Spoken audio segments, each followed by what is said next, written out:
Alrighty, welcome back everyone. With Mr. Cat over there being a rascal, and I came to roll up as well. Rascal boy. Okay.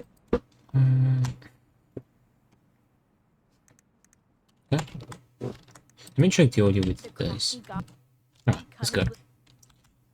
Let's go, resume. What's our goal? Find evidence to confront Tessa. We should go check out those memories now.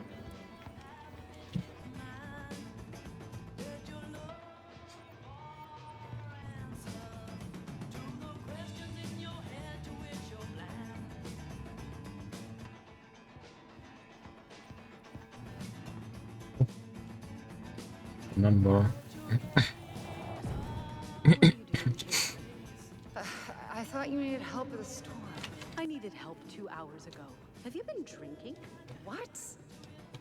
No, just not a day, okay? I took a pill. I'm fine. Marianne. I said I'm fine. Kids, come on, let's go. Wait, please. I have something for you. Take a look at this when you get home, okay? They can handle this confusion. I've been working with these people for years. They can help. What do you think that pamphlet was Tessa gave to Marianne? I don't know. I saw it in Marianne's room. It had a creepy vibe, but I didn't think much about it. It was bad, though. Like, maybe conversion therapy bad. I'm sorry. If this is true, I want to know how Marianne felt about it. And we need to hit Tessa with some hard proof.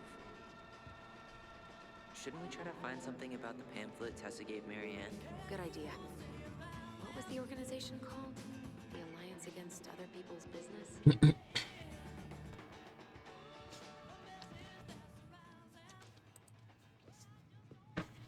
Is there something I can do for you? Details? Hold on. You sure we've seen everything? Should keep looking. No, maybe not. Yeah, let's make sure we've been thorough. That was so awkward. They were like just shaking their heads at each other.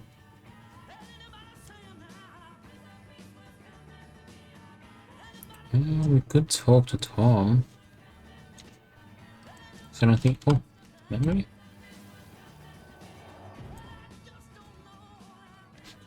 The kids keep pestering me for these. They're so expensive. I'll just grab a bag. It's fine. Oh no, I can't, Tessa. It's nothing. Okay. But write it down in your little notebook. Okay. Okay. Whatever you want. There. Happy? Yes. And I'll be by on Wednesday to help you close, like I promised. Tessa acted like she was Marianne's mom sometimes. I think you mean Tessa was self-righteous and treated Marianne like a charity case. She was trying to help. We should go find that notebook she was holding. Pretty sure I saw one marked 2004 in the office closet earlier. Huh. I could have sworn there were more memories, but now I don't see anything. Where'd they go? I think we can only see them when the song is on. It's on. Sorry, can you put the song back on? Huh, here it is.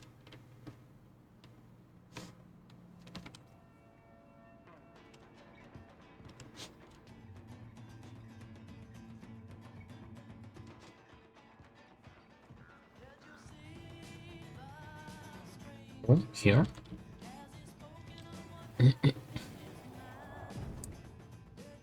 Mom, stop! That's so embarrassing!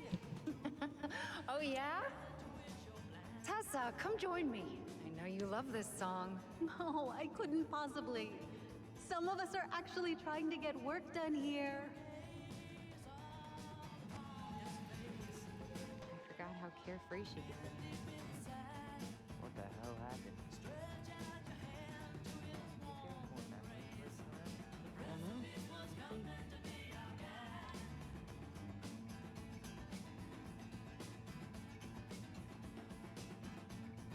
Was that all? Hey, Tom. There's something I can help you with? Did we speak with him about this? She looked a bit overloaded earlier. She's a real busy bee. Ever since I started campaigning, she's picked up the slack around here. She's practically running the place.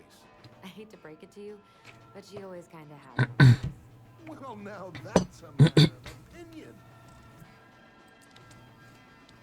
Okay, I'll talk to you later.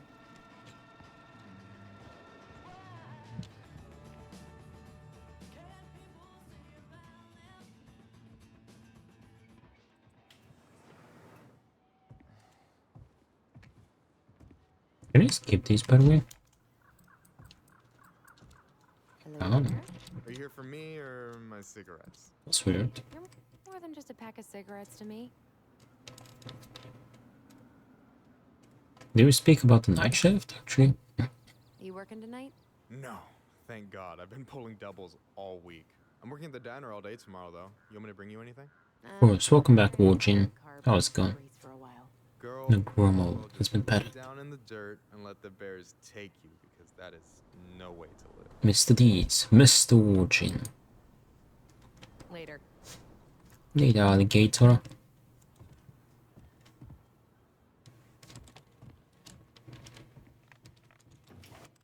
Find evidence. Oh, the book.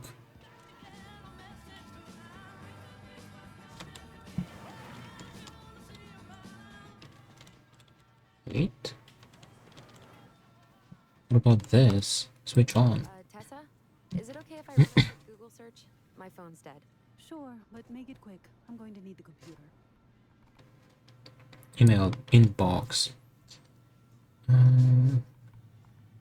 This one should be the oldest. From Barbara Mayfield. The elephant in the room. October 28th, 2015. No, y'all don't want to have this conversation, but Lisa has flaked on our rehearsals again. She hasn't shown up in weeks. I know we were all moved beyond words by her performance of Danny Boy at Carl's funeral, but what good is a beautiful voice if you can't show up on time every week like everybody else? I think we should start planning the winter gala without her. That's Barb. Seize the day. Robin Williams. Who's Lisa?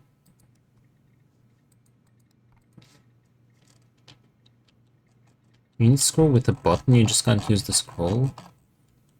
Okay. Aquino Nicole. Nicole Aquino. November 1st, 2015. Hey Tessie, just got back from my workation and found the ghost in bed, sleeping like happy logs. Agent said they were riding high when he picked them up from your place today. And apparently you got them both to eat care? Please let me know what saint you prayed to pull that off, though. All morning they've been going on and on about their camping trip with Auntie Tessa and all the s'mores they ate and bugs they caught. I can't remember the last time they were both this happy at the same time. Usually it's one happy, the other one crying. I know you're busy with the store and getting ready to be first lady, so thanks for making time for them, and so sorry about the last minute drop off. You know how work has been. The girls say, we love you, Auntie Tessa. Yes, you and Tom should come for dinner sometime. Adrian's been dying to show him the new media room, which will keep them busy while we drink wine in the kitchen. Your favorite little sister, Notorious NIC. Martian. Your order has been shipped. Hello, thank you for shopping with us. Your order of garlic peeler kitchen tool has been shipped, arriving Tuesday, November 10th. Click for more info. Nice. Virtue Seekers UK. Wait, what? Is that what she recommended for Tyler? I don't know what to say. I'm sorry, Tyler. Yeah. Let's see how Tessa explains this one away. Alliance for Traditional Families November newsletter.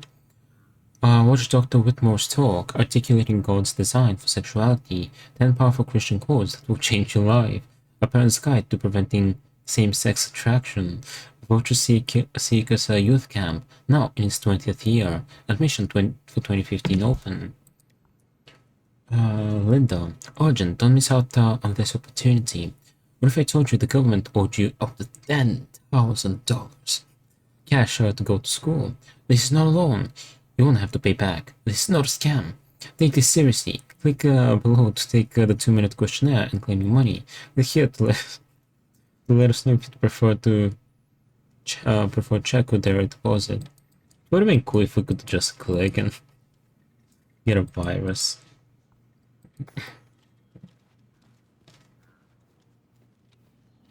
Well, we have the book. Let's read one story because we got a few stories to go. The goblins trick the Mad Hunter.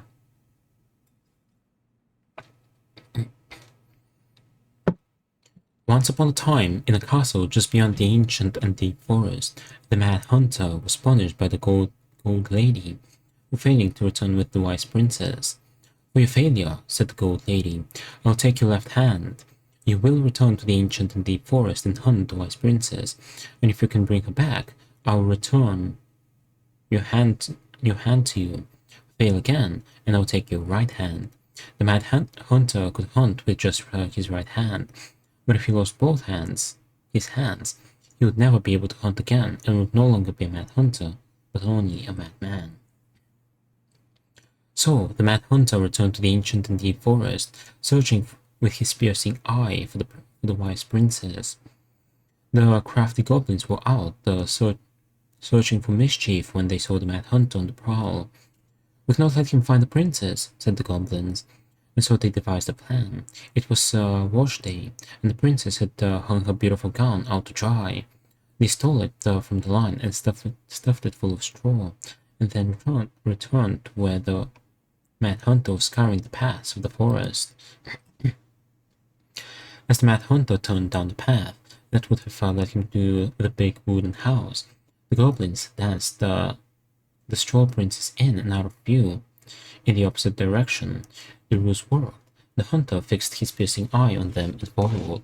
Through the day and into the night, they led him away from the true princess. As night fell, the crafty goblins realized the error in their plan. The Mad Hunter was now hunting them. If he caught them, he would not be kind. So they put their heads together to come up with a plan. It did not take them long to realize where they should go. They led the Mad Hunter to the edge of the deep and icy lake, and when he came into view, they weighed the fake princess down with stones and dropped her into the frigid water, careful not to plunge into the depths themselves, lest the moon hag take her revenge on them. The Mad Hunter removed his clothing and dove in after the fake princess. He followed the shape of the sinking princess deep into the chilly water. Down below were ice covered the lake's surface. Finally, he caught her, but when he spun her toward him, he realized that she had no head and that her body was stuffed with straw. And then he felt a slippery fin brush his shoulder as the moon hag loomed overhead. The next morning, the princess went to retrieve her gown from the clothing line and found that it was gone. She immediately suspected the goblins of mischief and called, "Goblins, did you take my gown?" The goblins emerged from their cave and nodded sadly. "Now, what will I wear?" asked the princess, sad and angry that she had lost her only dress. "Let us explain," said the goblins. So they told the princess the story of the Mad Hunter, and then they produced his clothing, which was a bit large for the princess, but much warmer than her beautiful gown. She immediately forgave them. "Thank you, my friends," she said, "for rescuing me and for this clothing, which will keep me much warmer in the winter than my beautiful gown." The Mad Hunter was forced to remain below the lake with the moon hag, but she did not kill him, because even reduced to just one hand, he was too useful a servant. Lo, he plotted the day he would emerge, once again hunt the wise princess and earn back his left hand. And that is the story of how the crafty goblins rescued the wise princess from the Mad Hunter. We have about 10 more. Let's read one more and we'll keep going.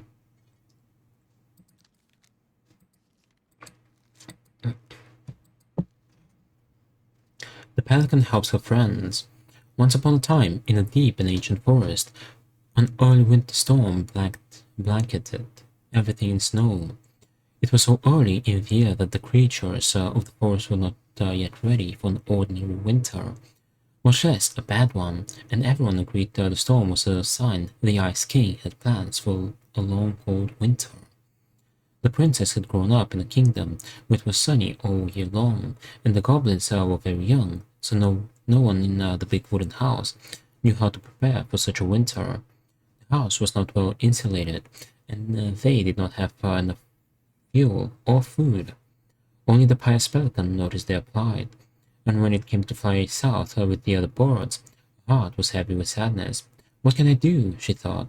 I'm a migratory bird, and if I were to stay, who would look after my flock? The time came to go, and the pelican struggled to take flight. It felt as though le- leaden, the leaden weight was struck her right in the center of her chest. What can I do? She thought. I'm a migratory bird, and if I were to stay, who would look after my flock? She managed to take off, but only just barely, flapping fiercely to catch up with the other birds. As the pious pelican began her journey, the storm picked up, battering her to and fro. She had fallen well behind the flock, and she was already growing tired. But for all her challenges in the air, you could tell things were much worse on the ground. A deep freeze had settled over the forest. The laden weight in her chest grew heavier as she thought of the princess and the goblins. What can I do? She thought. I'm a migratory bird, and if I were to stay, who would look after my flock? The storm intensified, and the pelican was in total whiteout. She knew she should have despaired, but all she could feel was the weight, which had grown and grown until she thought she might drop out of the sky. She had felt called to help the princess and the goblins, but she had ignored it. I should have stayed, she thought. It was the right thing to do, and now I'm lost, with no way to make it right. Suddenly, she was plucked from the sky and deposited in the hall of the Ice King. Pelican, he said. You were flying in circles around my mountain. I was lost, she said, weighed down by the weight of guilt in my heart. The Ice King stared at her sagely. It is guilt. Is it guilt or is it something else? Open your beak. She reached down inside of her, pulling out a glowing stone. The pious pelican was surprised at how it filled her with warmth, chasing away cold and her doubt. You know what you must do, said the Ice King. The pious pelican flew straight to the big wooden house. Snow had already blown in through its many cracks, and ice crept across the floorboards. She found the princess and the goblins huddled in front of the quiet hearth, nearly frozen solid. No, she cried, and then she placed the stone in the princess's lap. The warmth of it spread through the whole of the house, melting all that had frozen. The princess threw her arms around the pelican's chest, and the goblins clung to her legs. Thank you, they cried. You're welcome, said the pelican, smiling in deep satisfaction. What is that? Asked the princess, staring at the wonderful stone. At first, said the pelican, I thought it was my guilt. Then the Ice King poured it out of me. I realized it was something much more powerful. Just then, the storm broke and the skies cleared. The pelican filled the big room, the big wooden house's larder, with food from her beak. And then she took to the skies, lightened by the knowledge that another crumble, nice. By the knowledge that through her charity, everyone in the big wooden house would be warm and fed until spring. And that is the story of how the pious pelican saved the wise princess and the crafty goblins from the long winter. 2, 4, 6, 8. We have 9 more. We should see if we can find that notebook she was holding. Yeah. I think they're all piled up in Tessa's office somewhere. Alright, let's make more progress. You, Allison? Oh, no thanks. I'm good. I'm just looking for something that I forgot. Well, only one thing to examine. 2004. Anything interesting?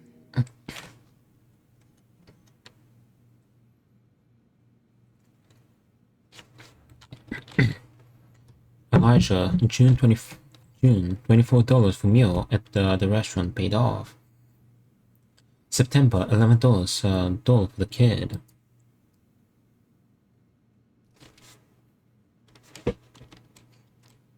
Eric B, February, $50. March paid off February's debt. September, $20 for gas paid in full. show.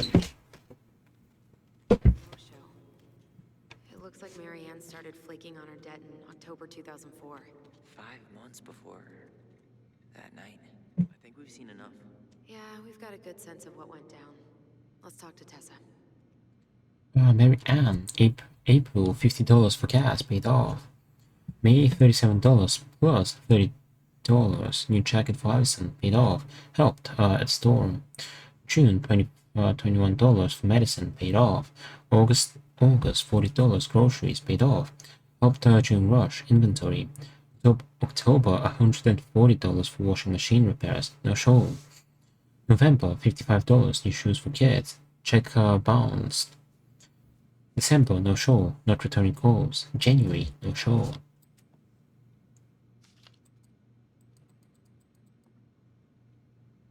I think that's all.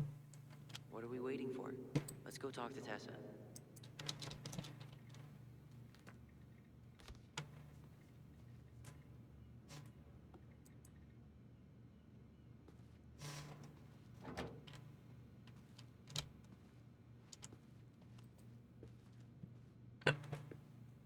Is there something I can do for you? Details? We're back. With details that should help your memory. Oh, really? Yes, really. We were buying groceries, and then you stormed in, threatening to call in Dehds and demanding that Marianne talk to you. It turned into an argument. So you guys went into the office and blasted that song you used to dance to all the time. Call in debts. I never. Like I'm some kind of loan shark. When did this supposedly occur? Well, our memories don't exactly have timestamps. I can't be expected to take these accusations seriously if you can't even recall basic details.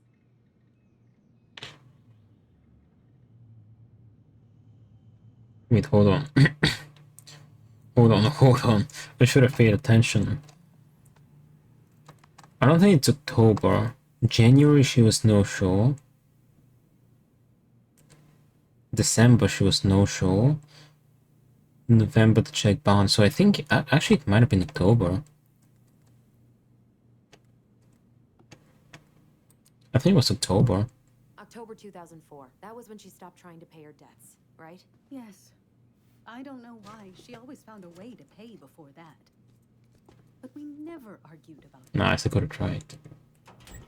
I was frustrated, but you can't squeeze blood from a stone. Yeah, we didn't think you guys were arguing about money. Your match bailed on you. You talked about the camp. You said she was failing us.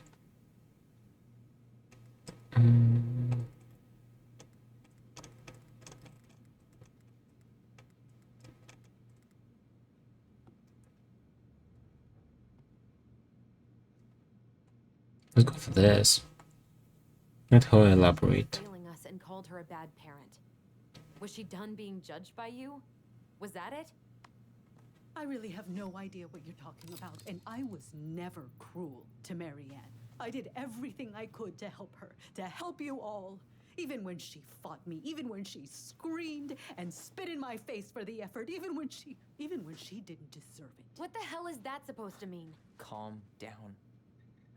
Look, we know you took care of us, and we're grateful.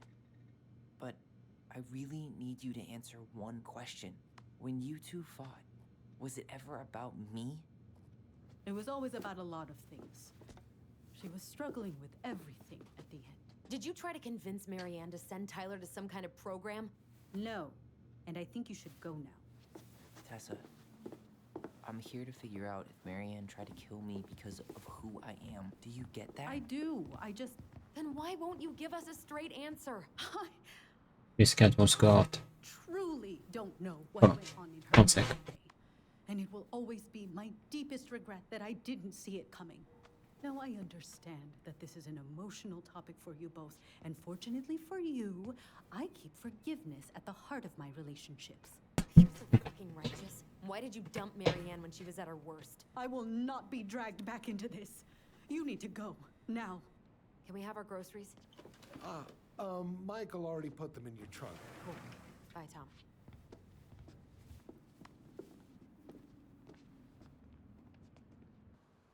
What are you thinking? Just trying to wrap my brain around all that. You know, we might have actually gotten to the truth if you hadn't lashed out at her. Are you serious right now? You were on her case the whole time. Don't turn this on me. It's obvious she's guilty of something, and that's why she doesn't want to talk about it. Oh, that sanctimonious bitch! Done now? You get all of that out of your system? Sorry I got so worked up. It just makes me crazy that she would play dumb like that. She knows how important this is to us. To you. Yeah, but you know, you're onto something with the guilt. She didn't want to admit what they thought about, which makes me think it was me. You spooked her with that talk about the program. I think Marianne really was trying to figure out how to support me before whatever the hell happened that pushed her over the edge. You may be right. Yeah. She stood up for me, Allison. She was still crazy Marianne, but she saw me. I feel lighter. Like I've been carrying something around for the last 10 years, and now it's gone.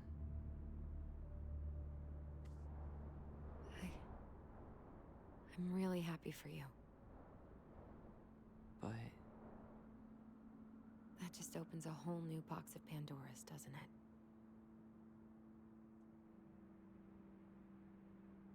yeah, a whole damn shipping crate full.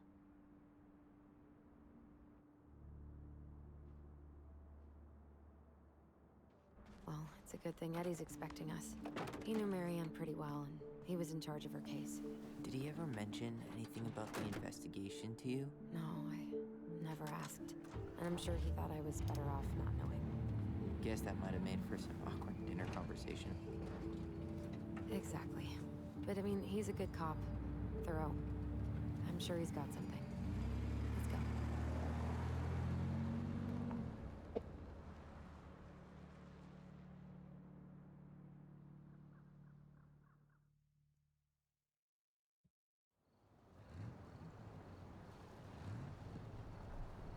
Police department.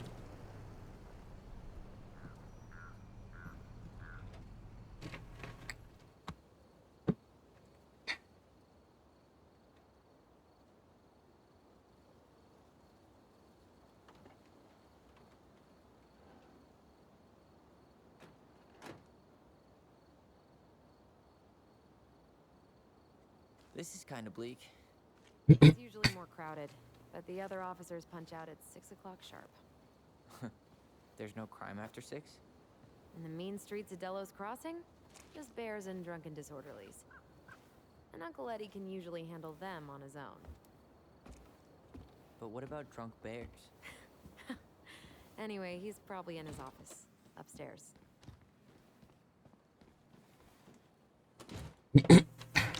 It's the game. Sup, Dream Scene? How you doing? They still got this creepy mascot, huh? Right. A popper! Look at that. I am the law. Good. Nice.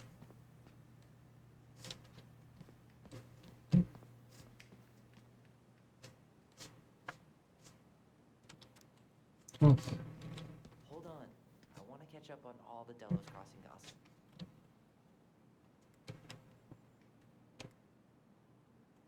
When you're done, Have fun. Meet me in the open space when you're done. I'll laugh. But normal. I'm watching. Yeah, did the flu pass over? Those crossing. Mate, I must help you. Quit pushing me. Stop it!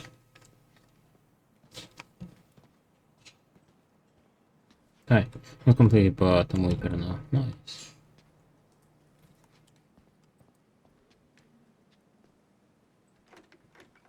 It's locked. Of course, it's locked. Why is he staring at the camera sign? There you go. Finally got some sleep. Nice. Recently, we have had multiple instances of mail theft occurring in and around those crossing. I think we've read that.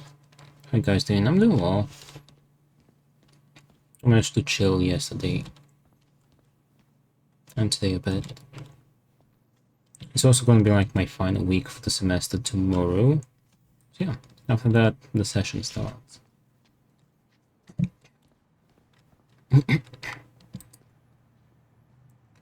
Let us take you for a ride. Want to see what a police officer does on the job?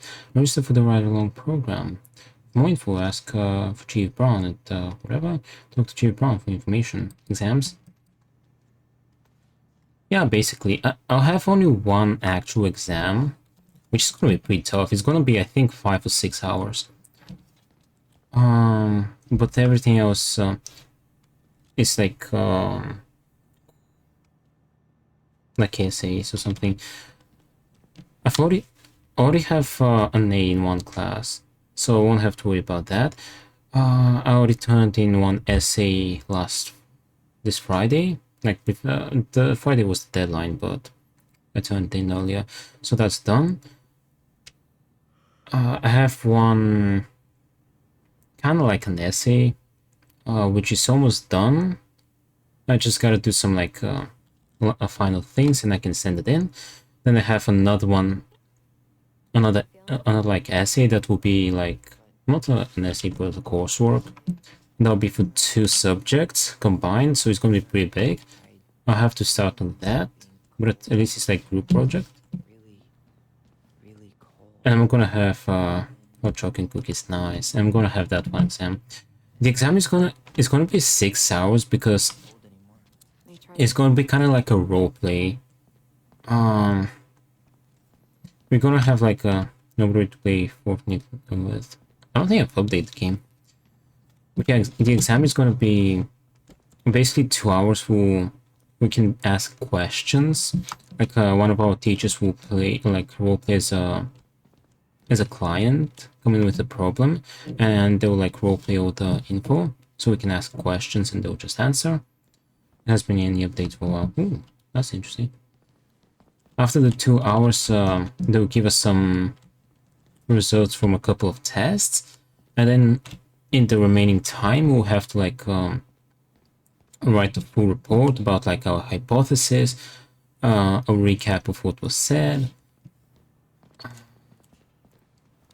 explain like kind of like an explanation of the test results, kind of connect them together, and yeah, that. So that's going to be like the exam. Should be able to play tomorrow. Well, Join the team. inside the wild world of accounting isn't for me. Can't really picture you in the uniform. Really? I think I could pull it off. National 100% Guard. College tuition paid? Damn. Maybe I should have joined the National Guard. Beats having your credit card stolen by an online college. Too soon, Tyler. Too soon. Too little, too late. Nice to still fuck up the this is no joke. That's still not cleaned up? Assholes. Hopefully I don't catch it. Black oyster catchers were I haven't actually did go out yesterday for the gym. hope not. I with the beach still close the foil cleanup. Join us today and get up to 100% college tuition.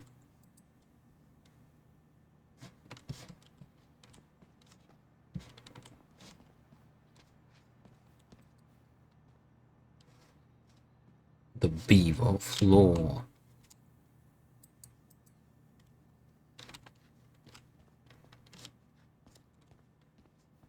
Home sweet home. You spent a lot of time here growing up? Yeah, whenever Eddie was working. The whole precinct's basically family. It's freezing in here.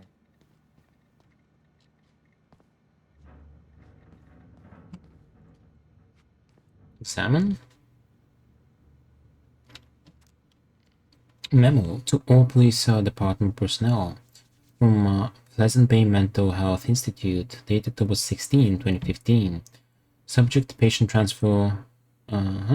So those crossing police department officers, please be advised that due to overcrowding issues, patients, Dean Becker and Kevin Sutton will be transferred to the Fallen Creek Correction Center, SPU, on Monday, October 26, 2015 at 800. I think my mom caught as well. Damn. Someone went missing on a snowmobile. Everyone actually has it here. I thought you were. Oh, Greg's. Just leaving this out on display again. Correct. Like Officer Okay. Hayes, the one who was with us that night. Yeah, he's still here. He Hmm? became a bit of a local celebrity after nabbing a murderer from Juneau. The guy was hiding out on a fishing boat and got really, really sick after eating out of the chum bucket. So it was actually a pretty easy takedown. Remember Mr. Haynes? Vaguely. He had a workshop in his garage, right? Made those huge glass sculptures. Crazy. He Like my dad was first in me and my brother at the same time, and now my mom. You're trading it. You're just passing it along. They never did find him. This happened when we were kids, right? Yeah. Marianne freaked out and wouldn't drive after dark for a few weeks. Yep, that we're going through exactly. Age at the time of disappearance. 20. All these disappearances. 25 years. Dob. Date of. I don't know. Wait, date of something. December 10th, 1990. Height 5'5", 145 pounds. Brown. Stella Rice was last seen in Anchorage, Alaska. The clothing description and direction of travel are unknown. 58 years, July 8th, 57, 5'8", 200, brown. Eric Hines was last seen at 1200 hours near mile 56 on the Rosewood Highway wearing a short-sleeved black t-shirt, blue jeans, and white sneakers. Proud Bulgarian flu survivor. 88 with Dehds. Yeah. Considering that we're not even 88. Maybe that's why. Age at the time of disappearance 37, 24, 74. Rebecca Chan was last seen on a date leaving her house on Callison Lane in Dallas Crossing, Alaska. She was wearing a burgundy coat, an ankle-length black shirt, and black boots. 33 years, Roberto Abayan was last seen in Dallas Crossing, Alaska near Cullen Boulevard. He was wearing a green fisherman coat and rubber boots. His glasses and gloves were found adjacent to the Branson Strickland shooting range. Claire Brown was last seen driving her snowmobile near Sigley Road in Dallas Crossing, Alaska. She was wearing a purple coat, black pants, and a dark blue hat. 62 years. Did you like the Muppets? Yeah, it was cool. It reminded me of the old school TV when I was little. What did you expect, dum-dum? It's a police station.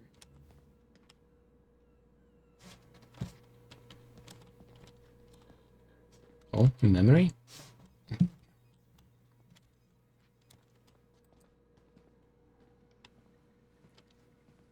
You remember Dan and Shelby? I think so. The high schoolers who were always pissing Tessa off because they would blast fish and make out in the Vecchi's parking lot. Yep. Dan's a cop now. I liked it when he put the Family Guy funny moments before it was born. Before that it was born. Did everybody decide to become an adult?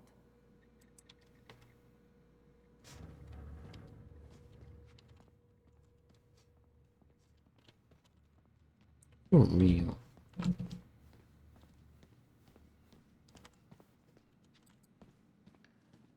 Do I want to go in there? What am I even looking at?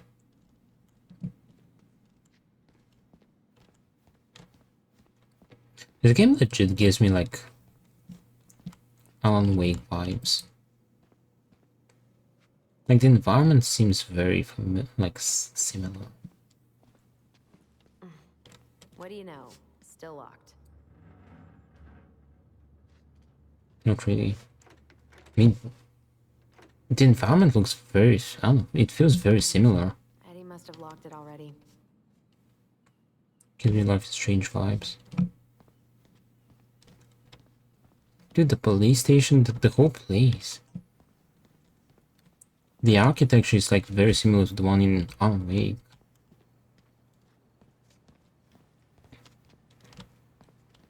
Move it.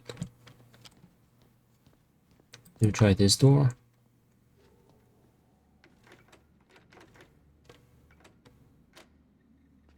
volcano leak. Still locked. You wish. Whew, that is going to smell lovely tomorrow. It's from Tessa's restaurant, right? Uh-huh. Everyone eats there all the time. It's as exciting as food gets in Delos Crossing. Meat, veggie.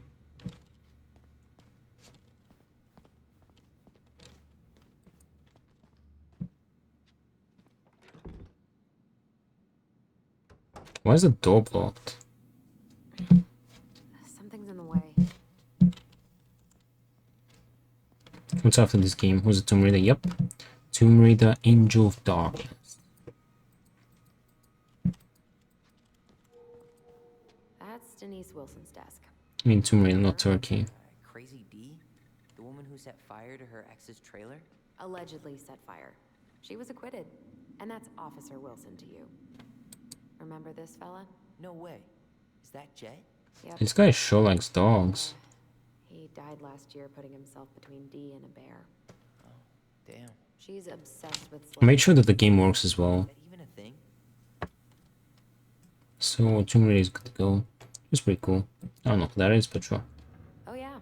She goes to the Iditarod every year. And she's got a fantasy league called Musher's Little Helpers. It's really cool. Man, I forgot what kind of kooky shit people are into out here. Hey now. Yep, busy fellas need to do that. Oh no, it was her birthday. I completely forgot. You're a terrible person. It's your fault. I was so excited to see you that it completely slipped my mind. Right? Right, what? Leave a note, draw a dog, wish her happy birthday. Or draw a dog. I think D was a dog in a past life.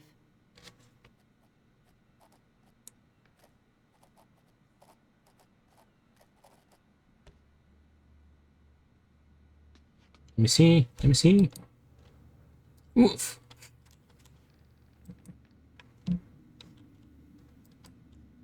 Wait, hold on. We've been more active in the Need for Speed Discord because I literally have nothing else to do. These guys have problems with Need for Speed on PC all the time. Like, WTF, even the newest ones.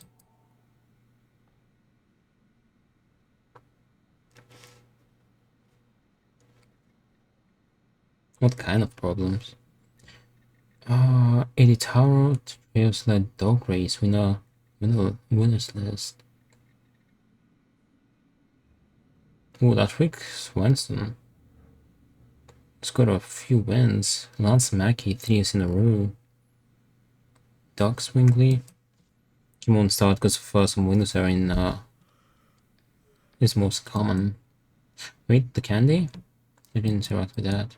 I should take her out for a birthday drink. Oof, I should have gotten her Oh, something. why haven't they patched that? Terrible person. It's your fault. I was so excited to see you that it completely slipped my mind. She's obsessed with sled dog races now. Is that even a thing? Oh yeah, she goes to the... Remember this, fella? She's obsessed with sled dog races now. Is that even a thing? Let's listen to the other one. Yeah, I always thought she was a bit of an odd... Not for them to patch, it's for Microsoft. She's passionate. Why would it be for Microsoft? It's the game that's having issues.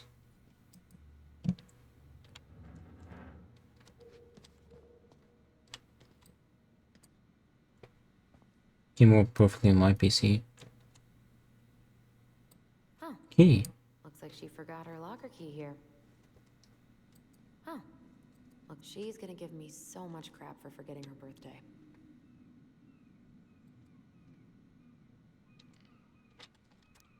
Happy 29th birthday, Denise. Keep up the good work, Eddie. Eddie. Another year to prove that older doesn't really mean wiser. Have a kick-ass day, Dee. Dan. Enjoy your last year of youth before joining the bitter 30-year-old lady club. Don't waste it, Rosie. Hope you enjoy those spicy chocolates. Happy birthday, Dee. Joshua, happy birthday. You don't look a day over 100, Maria.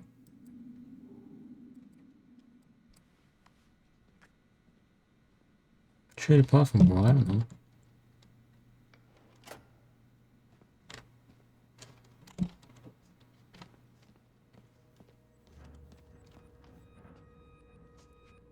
Get lucky, you get to play a game. Well, most of the time I don't really have issues playing my games. Read what? Holding cell?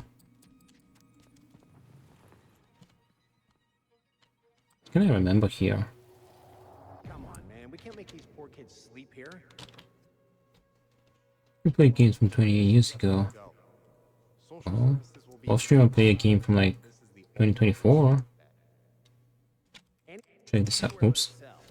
We'll find some other If you push me one more time. I was up is so hard. Find Taco Eddie. Which one? Wow.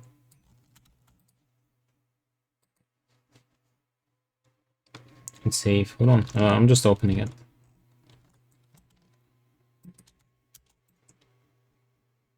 It's from 30 years ago. Well, the expansion launched last year. Wait, hold on. There's an ad. I'm not gonna show the ad.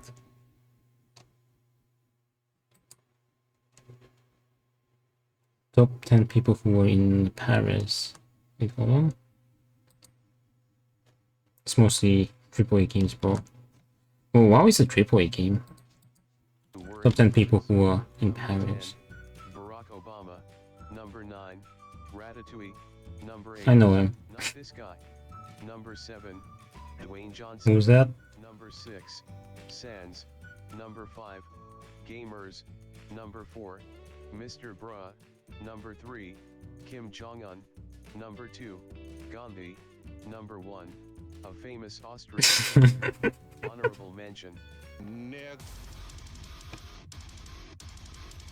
Bojin. That was pretty close. That was pretty close.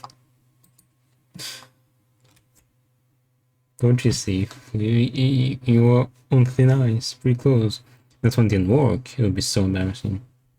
I was waiting for it. Here we go again. Unbelievable. Ew, I'm not ready. Me neither.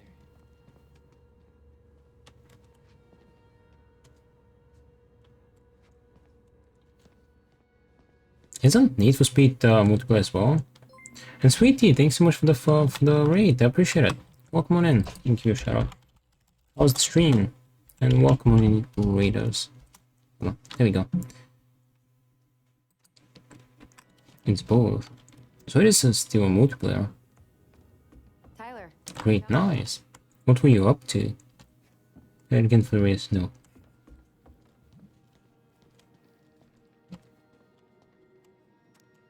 Armory. Armory, nice. I'm guessing this is where they stash all the guns and stuff. I want to get to the next Elder Scrolls games. I should play Yeah. Battlespire? You think we could find some files about Marianne in the archives? Archives off limits. I don't know, but Stay it's on back. limits anyway. Maybe Eddie would show us her file? Play Shadow Key. What's that? Get a Nokia engage.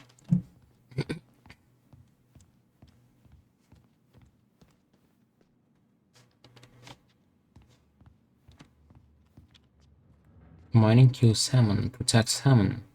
Salmon's habitat.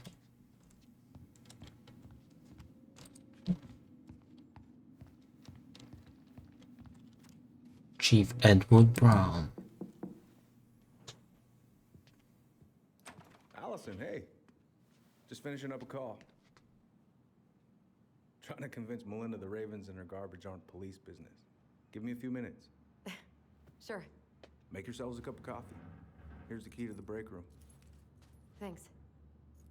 Come back upstairs when you're done, okay? Coffee sound good? The machine is in the break room downstairs. Uh-huh. Who said hi? Archives.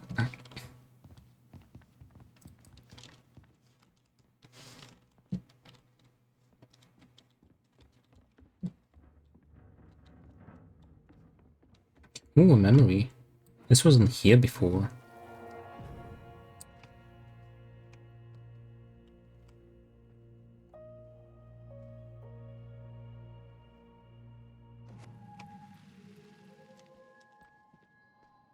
You know, I really thought I'd lock those memories in some deep, deep part of my brain. Something's in the way. Why is that door blocked?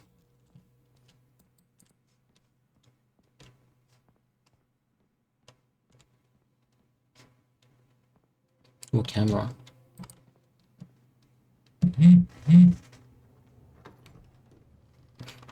The way is open. Let's go in. Repeating it today, not likely. I'm still in chapter 1 and there's 3.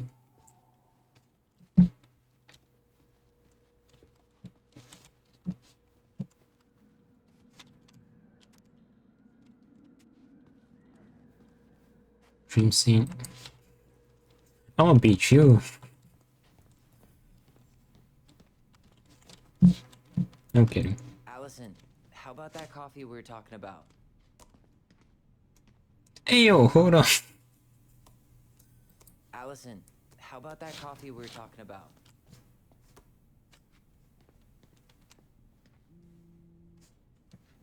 Didn't Tessa bust Dawn for smoking? League standings.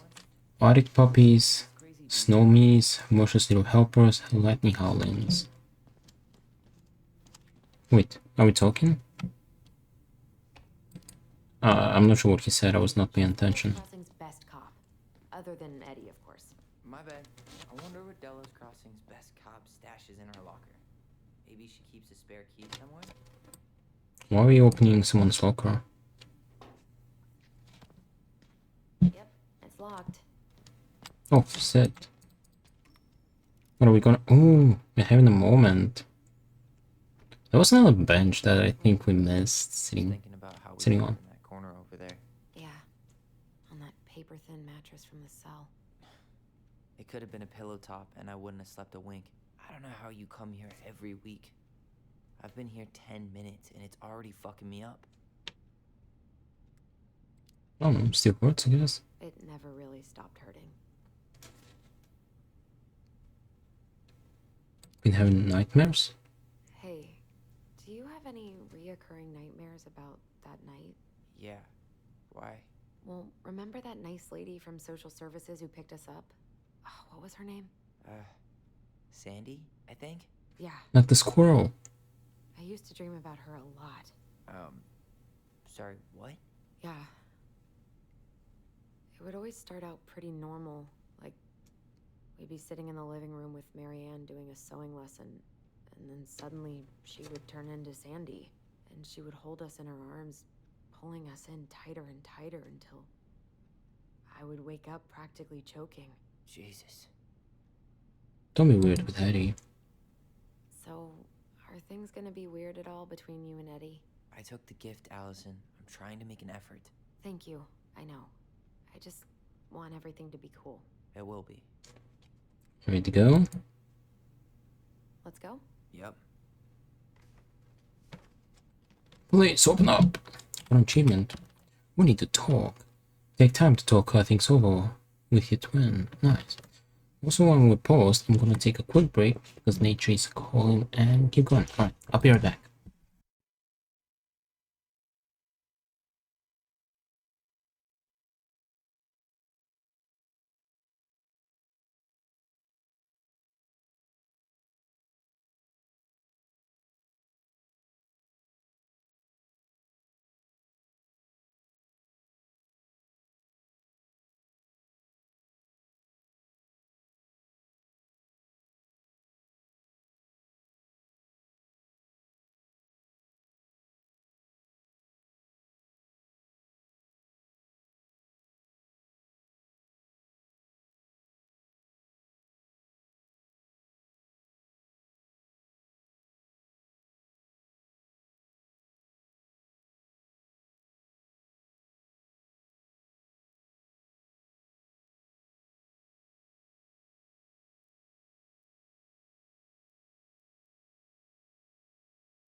Alrighty, I'm back.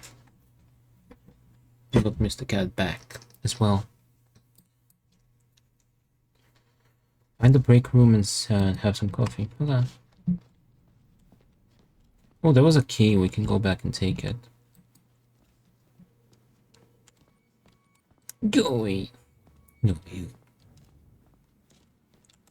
What's this? Man, they are never gonna catch this guy. What exactly did he do? The mailbox bandit. This guy keeps stealing out of people's mailboxes. Asshole snagged a box of fancy washi tape I ordered online. See, I was picturing an actual mailbox bandit. You know, like hopping around on a post with a little mask on the door. Huh? You know, the mailbox is the bandit. Sorry, it was a bad joke. Mailbox bandit investigation. Confirmed locations. Actually, it's easier to read this way.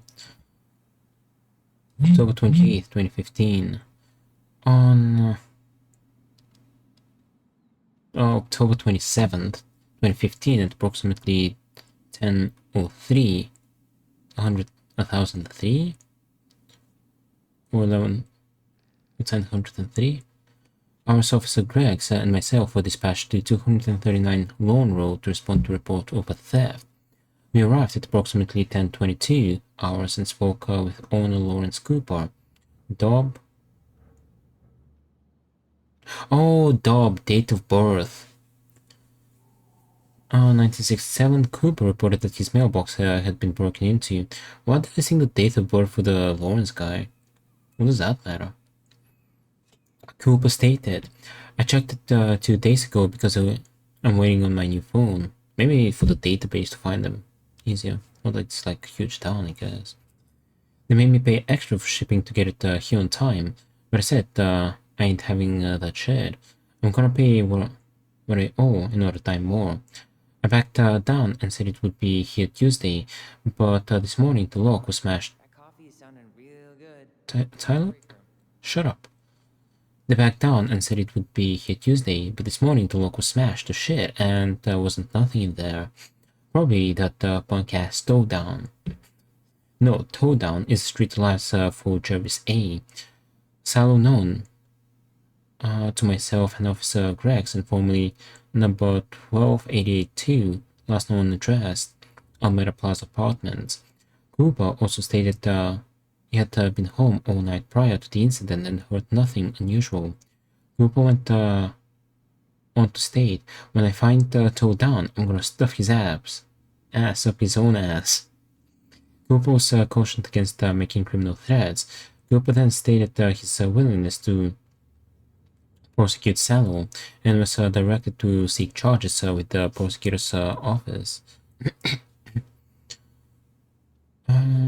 Urgent missing call. He's warming up.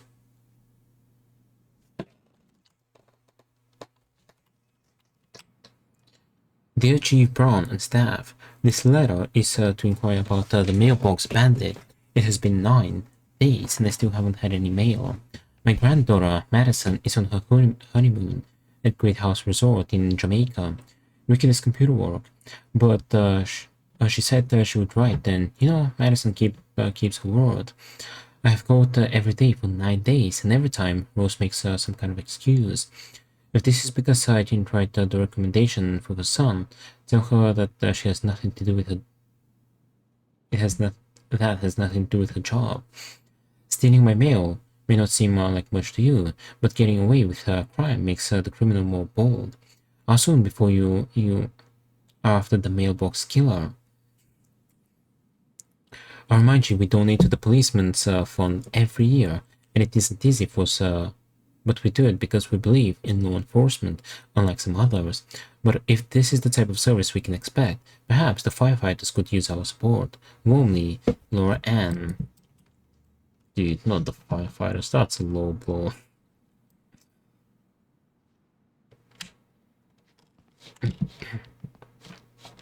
Yeah, the key. One key to rule them all. She won't notice if we borrow this, right? As long as we put it back right where we found it, we're good. Key. Can put it back. We ought not to forget. Why are we trying to open her locker again?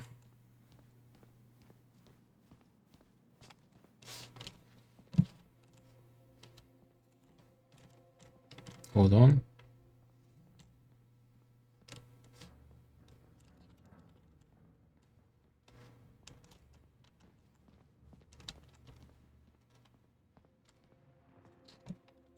There's a memory.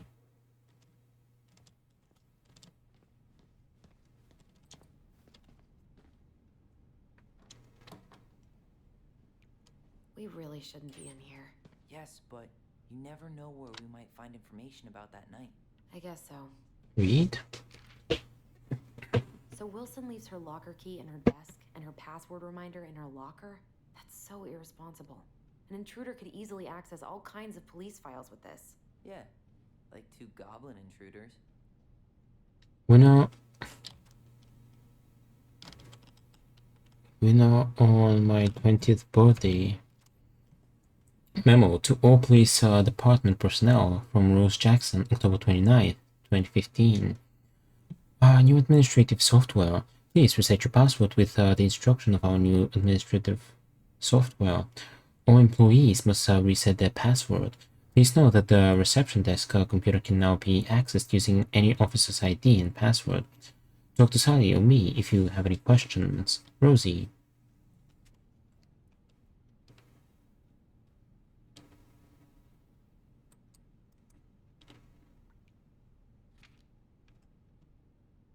Balto came through.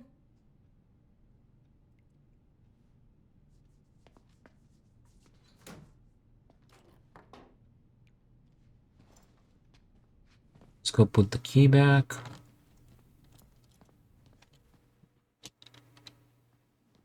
See? Wait, I think this... There we go. Oh. Oh, we can remember here. Where are we going? We're just gonna sit down in here, and I'm gonna ask you a few questions, okay? Okay.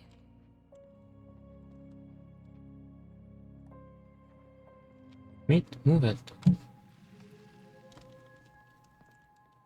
okay? Yeah. I just usually try my best not to remember that night when I'm here. I would too.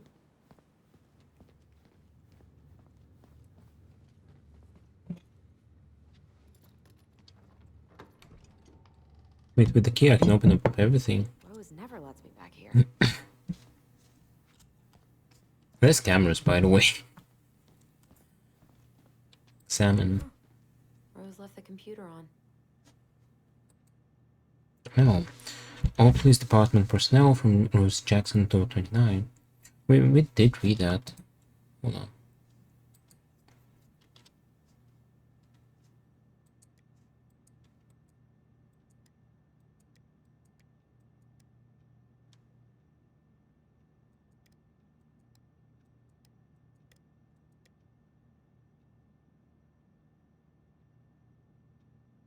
It's not winner.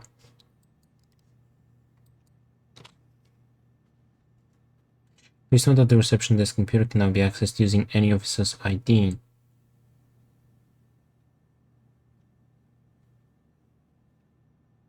And password. What was the password? What are you looking at? How about that coffee we were talking about? Wait.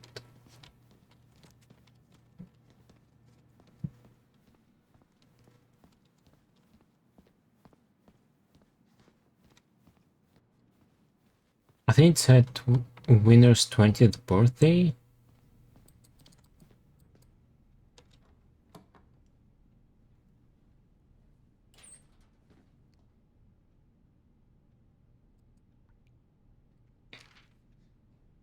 Winner on my 20th birthday.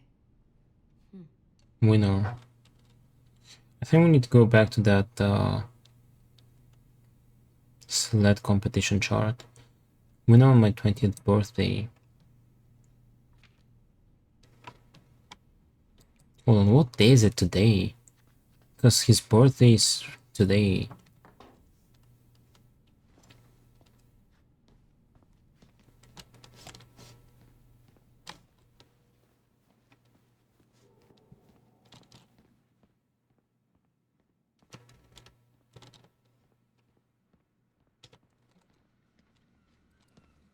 I should take her out for a birthday drink.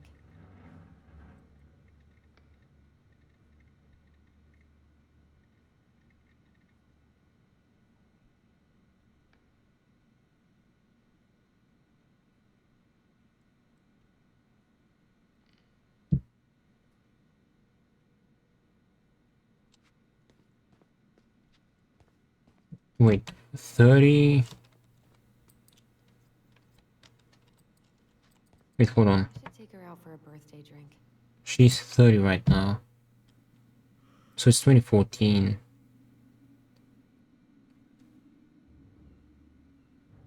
Mm, 2003? 5. I think the 5 fits.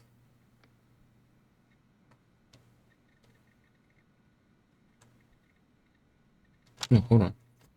2014, so 2004. Mitch? 5. Mitch CV Dread. CV is not. Considering that she likes dogs, well, I don't know about people. It could be the dog's name, Dread. Let's try Dread and then Mitch.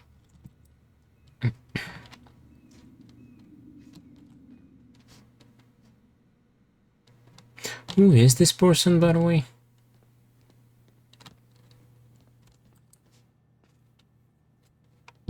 The person with the kids.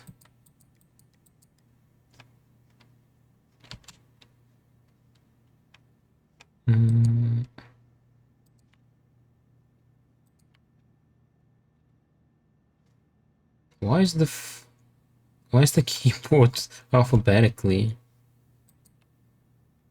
Damn it.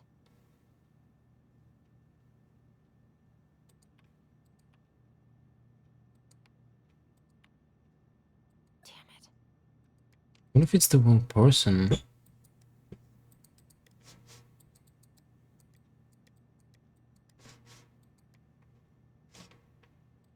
I think that's the wrong person.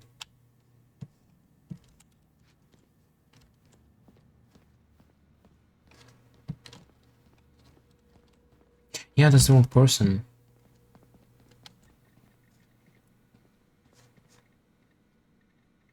Oh, Officer Denise Wilson. Okay. Denise Wilson.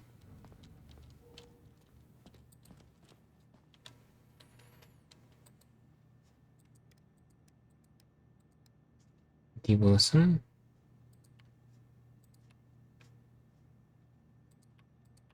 Damn it.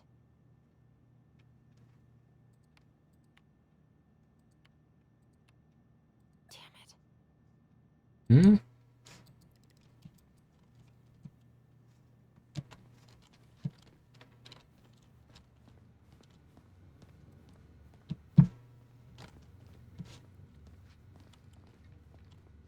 I don't know what's the year.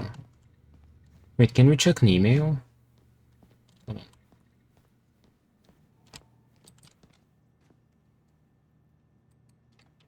2015. Also the 2005 winner, not the 2004. Wait, I'm gonna slap you. Move. What about that coffee we were talking about? Move it. Move it. Move it. Tyler? Awkward. It is awkward. Jake. Welcome back. How you doing? Let me give you a shout out. I'm trying to solve a puzzle. However, I don't know whose name is what. I don't know what the day is. So what's up? Yeah, I'm trying to solve this puzzle. I should take her out for a birthday. I have the clues, but I figured out the name of the person. I'm just figuring the dates out, so it should be Roberto. What's up with you, G? I have 1 week left of the semester.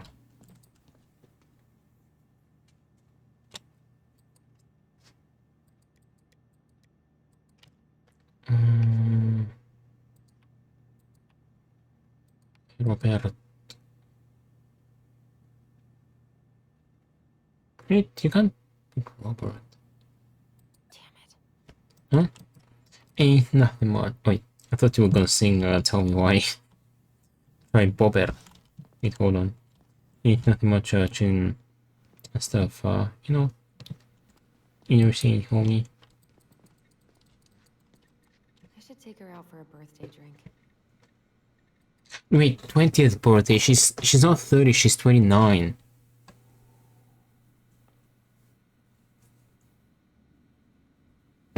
She'll be 30 in 2006? Salem. Someone likes Husky, I see. I won't give it away.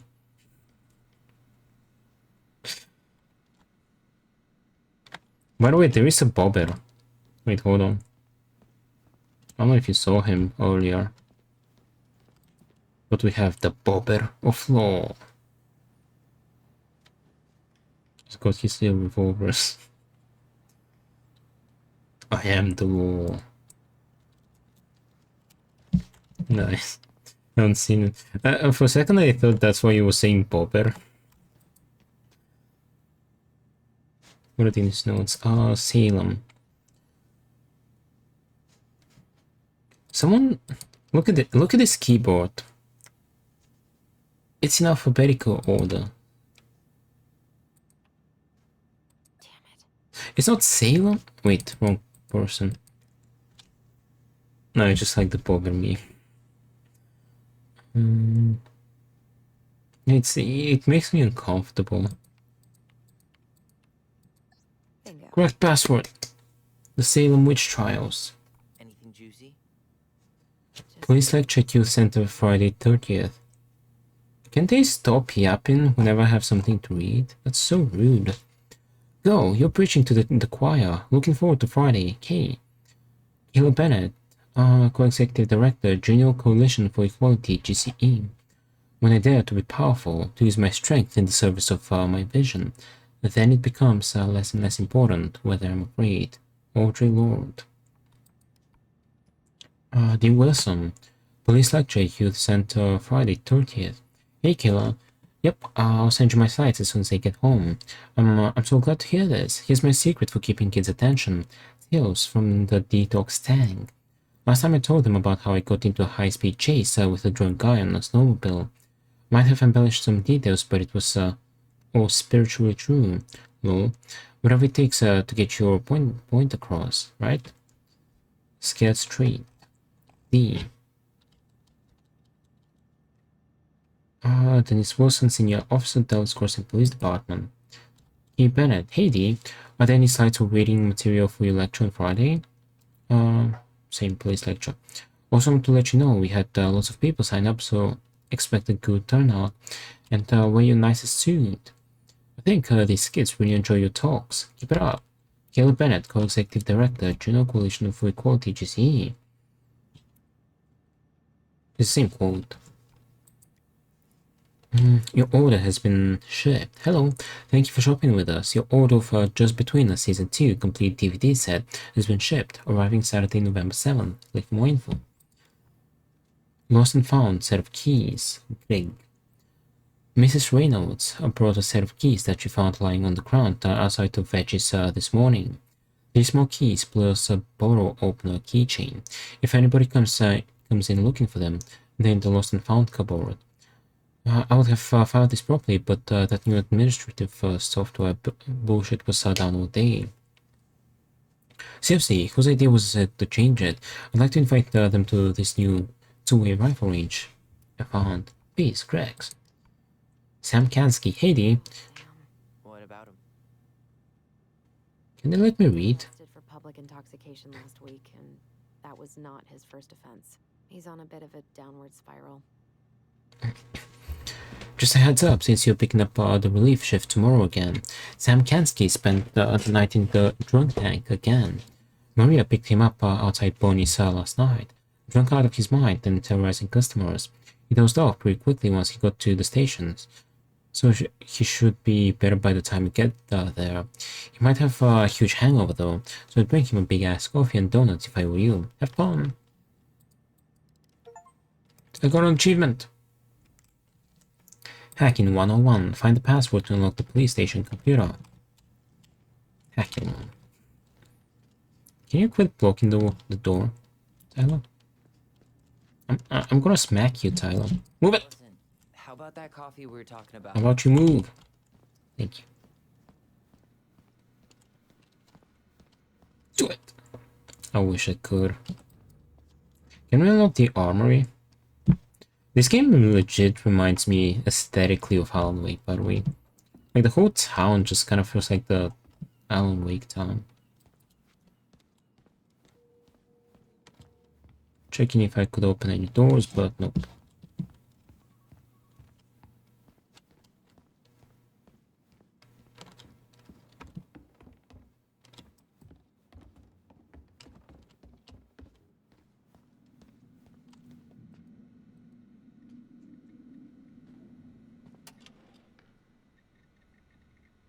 Put the key back. Leave no trace of the crime. Even though there's cameras.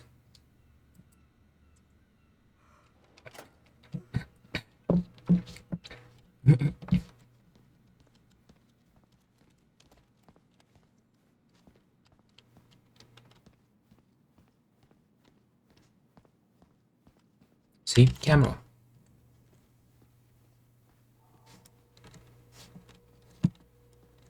I'm just feeling a little nauseous. Ooh, that's gotta be a new record. This without bear.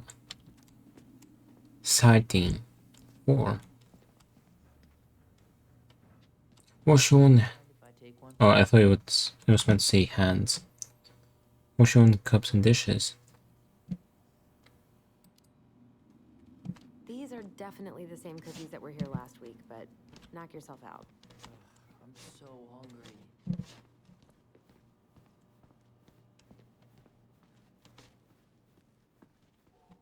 Allison, how about that coffee we were talking about? How about no? What's that? Check out this masterpiece. You made it? Uh-huh. I glued it to the pot one day when I was bored, and nobody has bothered to peel it off. Cookie. I'm not that hungry. There was this meme video, by the way. It was like some guy walking the street and he sees like a cookie placed on the street, and he like bends down to pick up the cookie, and then the cookie monster starts banging him from behind. I'm not that hungry. Oh, are we about to unlock a shortcut?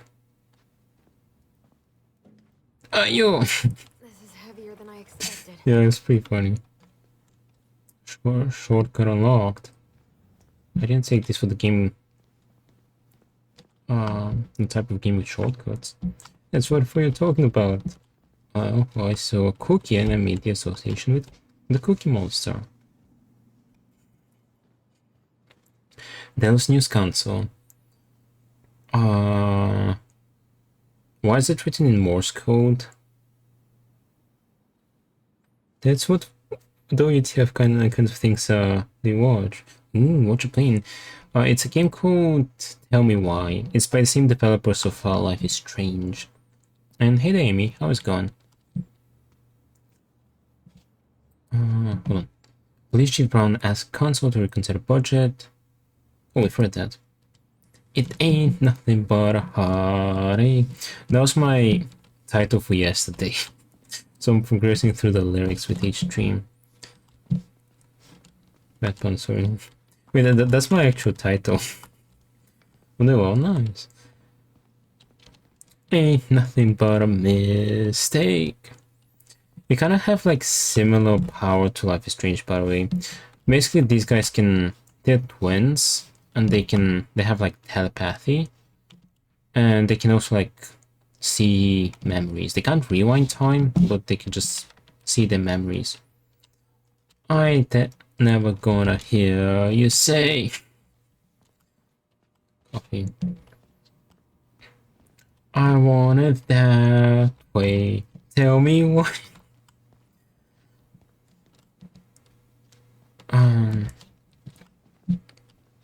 But yeah, the drama is that basically the gist of the story is that this here fella killed his mom. I think, I don't know, it kind of made they kind of make it sound that it's their adoptive mom, but I don't know. It's not very clear. Like on an eventful night, my theory is that she had a psychosis, but I don't know. And she had a gun. This guy got scared, so she stabbed her. Then he went to juvie, and a dozen years later, he's out. They have a happy reunion, and they're exploring things. And now they're kind of having a existential crisis because their mom might not have been the villain. Yeah.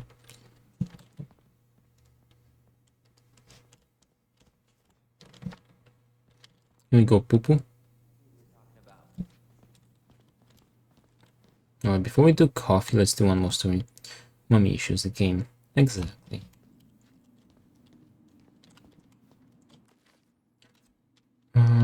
Also, this journal was kind of made by their mom as well. Also, that's why I'm not sure if it's their like actual biological mother. Also, my cat wants to go. So wait, hold on 1 sec.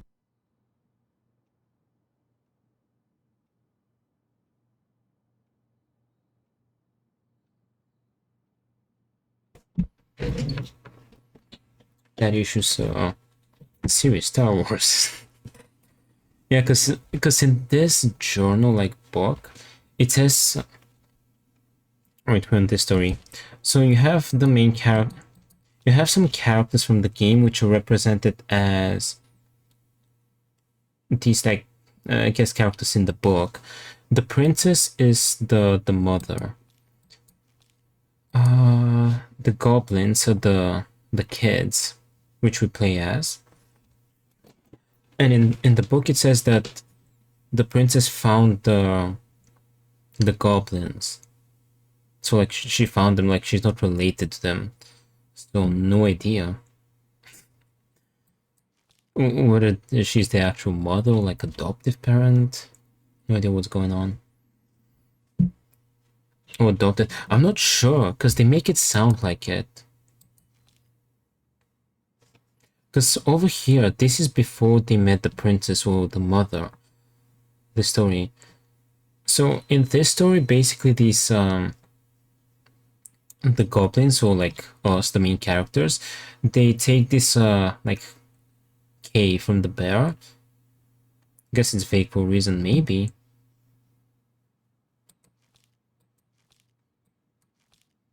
I don't know, there's a lot of like questions. Because also why would he stab her?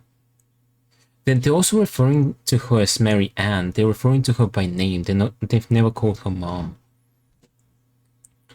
Or like besides in the memories when they were little kids, so no idea. And in a way they've kind of villainized her. Sometimes you just gotta stab your mom. Yeah. Like in a way they villainized her, but at the same time they're saying that like she wasn't bad. So I don't know, they're having kind of an existential crisis. No idea. I think this story is the next. Or this one?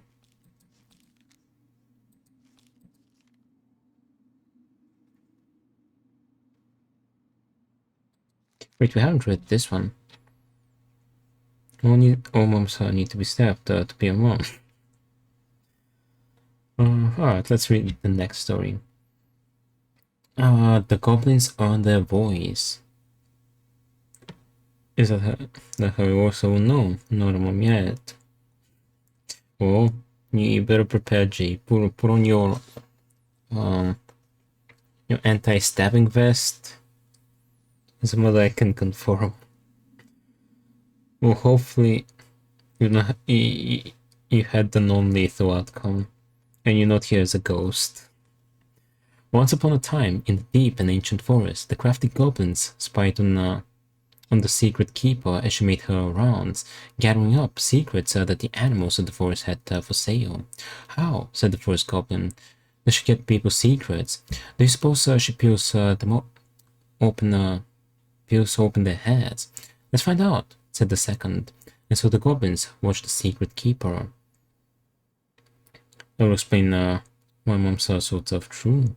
They watched her until the stalwart moose came to her, head banging low. It was my fault. I chose the uneven trail. I can't bear to remember.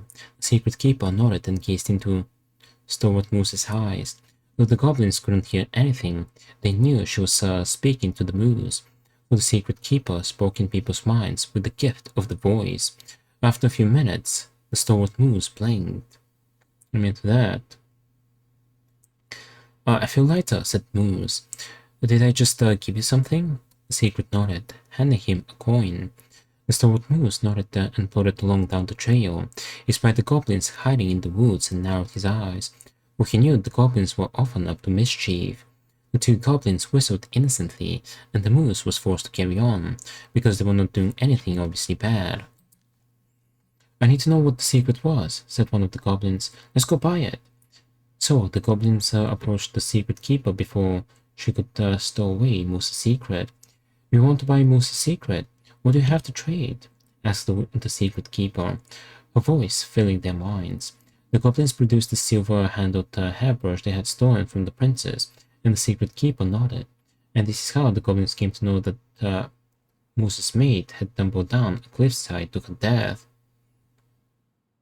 This guy is not very much of a keeper if he just traded someone's secret for like a brush. Might have been like 3 corn pieces instead. The secret keeper moved on. The first of the goblins said, I want to know more. So the goblins followed the secret keeper, hoping to find where she hid the secrets. They followed her to the peak of a nearby ridge and watched as she stowed the rest of the day's secrets high in a cloud. When she had gone, they climbed a high spruce tree that disappeared into the misty sky. They reached out and just managed to dip their hands into the clouds. Their heads were filled with memories, and they snatched their hands back out as if they had just thrust them in boiling water. Hands. Tears poured down their cheeks. That's how the secret keeper found them, crying in the tree. You stole my secrets, seethed the secret keeper. Give them back. The crafty goblins stopped crying because they saw an opportunity. What will you give us in exchange? They asked. I'll give you back the silver-handled hairbrush, offered the secret keeper. For so many secrets? Pshaw. Sure. You have to offer more than that. What I have, said the secret keeper. I shared the gift of the voice. The crafty goblins grew excited. That will do. So the secret keeper shared the gift of the voice with the goblins, and immediately they found that they could hear one another's thoughts and feel each other's feelings. The crafty goblins gave back the secrets they had taken and ran back to the big wooden house. There they found the princess preparing food. They tried to peer into her mind, but they found it was a blank. They tried to speak to her using only their own minds, but she could not hear them. It seemed that the secret keeper was craftier than the crafty goblins, for she had only shared enough of her power to let the goblins use the gift with each other and not with the whole of the forest. And this is how the goblins stole the gift of the voice from the secret keeper. But why they could only use it with each other? Wait, so that would refer that there's someone else in this town that can read everyone's minds. There's a psychic on the loose. This is your lunch area. Keep it clean. Alright, coffee. How is it still warm? You sure you want coffee this late in the day? You'll be up all night. I don't think I'll sleep much anyways. Too much on my mind. Those dusty couches won't make it any easier. Hey, you okay?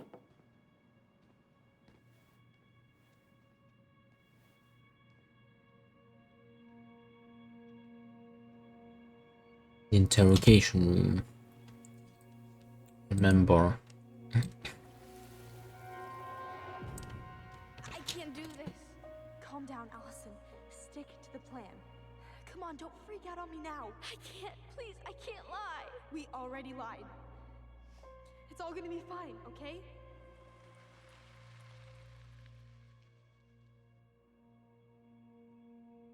You okay? Honestly, no.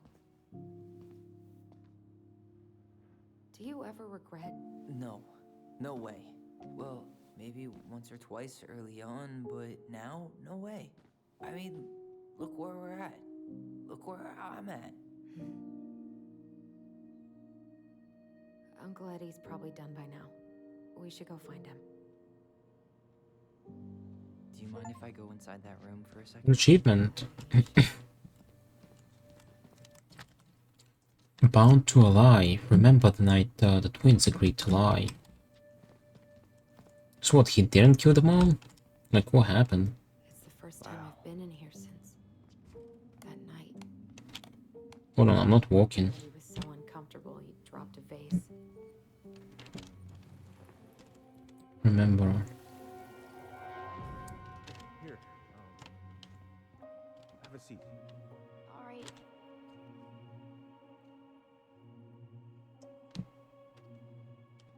Oh, that's the vase. Damn it. No. Sorry. Huh, they kept this? What?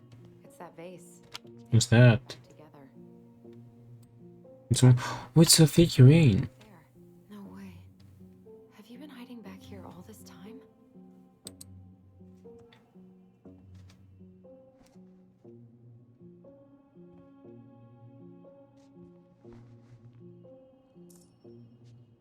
New collectible, the Ice King.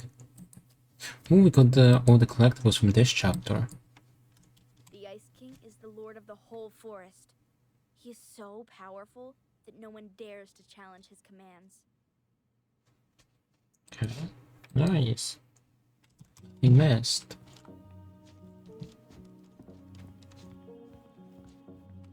So isn't Brown waiting for us? We should head back to his office. he wanted to come in, Tyler. I'm gonna smack you. Boy.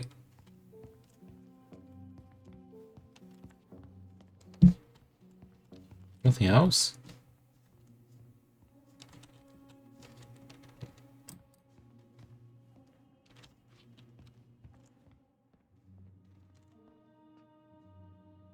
Why are there tissues next to the payphone?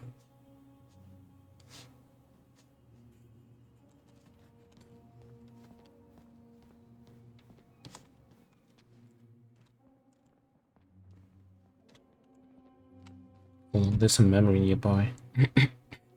Oh.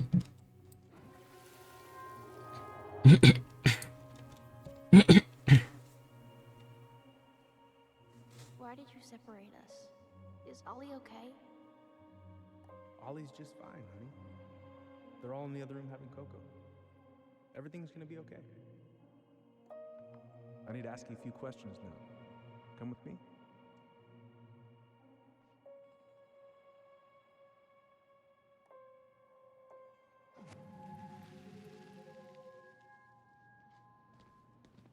You're awfully quiet. Yeah. Sorry.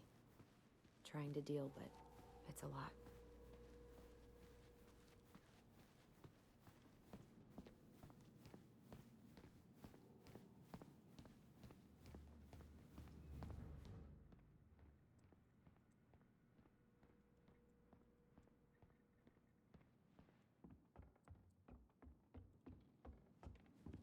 Steve.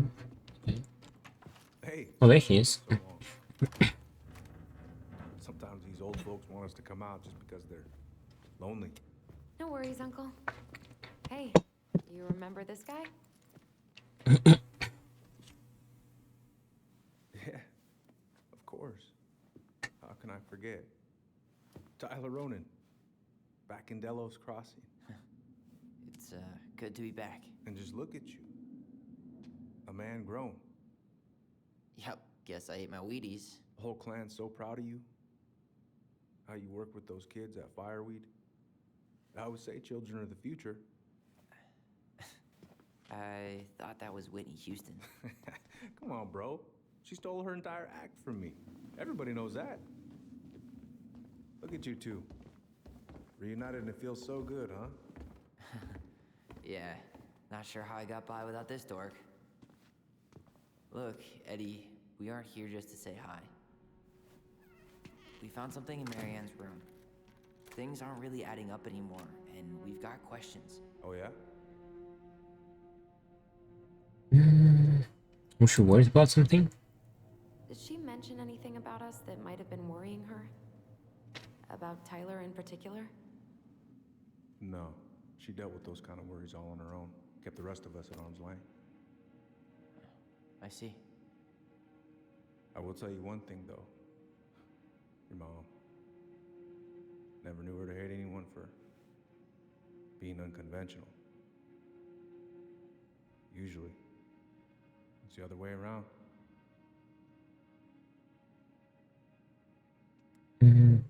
What were her last days like? Did anyone mention anything about her behavior in the days leading up to that day? Anything at all? No. Everyone I talked to said it took them by surprise. Did you see her at all? Like, in those last few days? No. I hadn't seen her for weeks. Maybe a month before.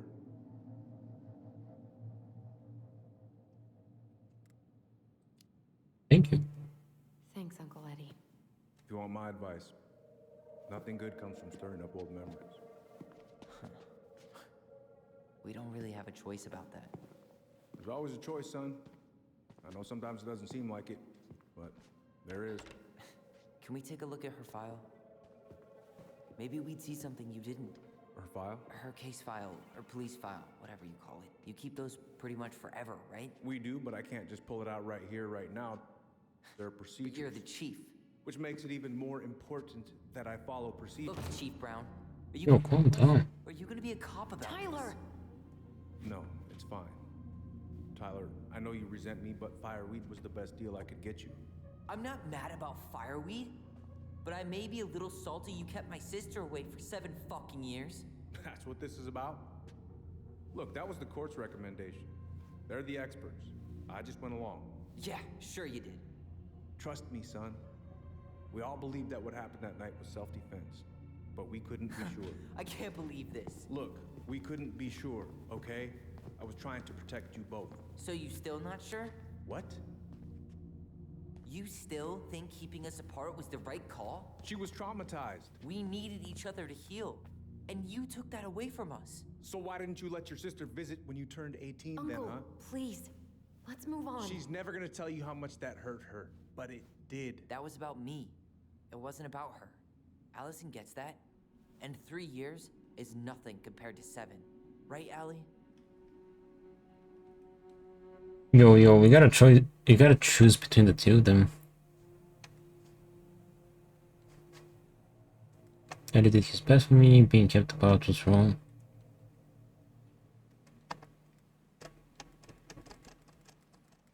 Dude, don't put me in the middle of your shit. That's mean. I kind of want to go for Eddie though.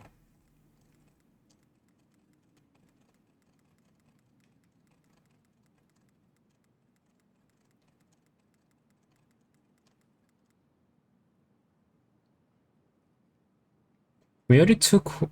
Wait, already once we didn't take Tyler's heart at the store when we didn't look at his memory.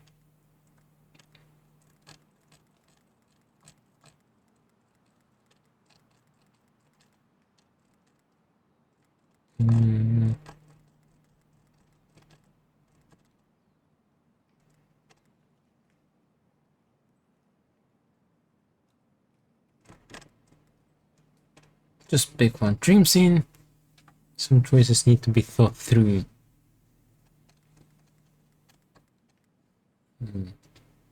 I don't want to pick. I kind of want to go for Eddie though. Damn. Really down. You want to go for Tyler instead?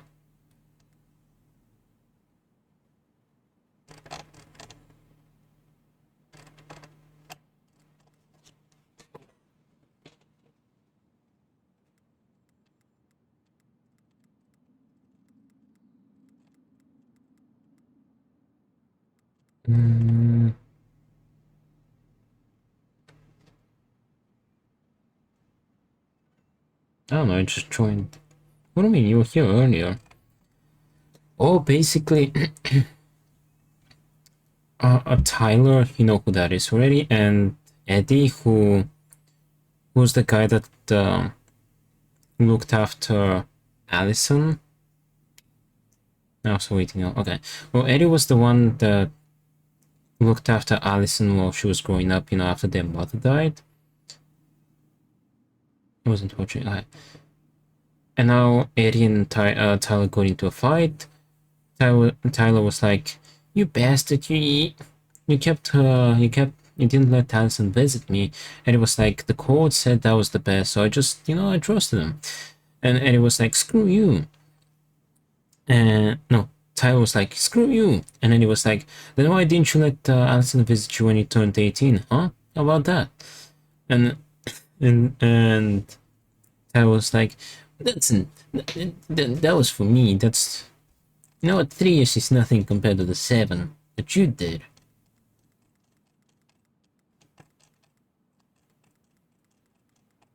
Yeah, that's basically, long story short.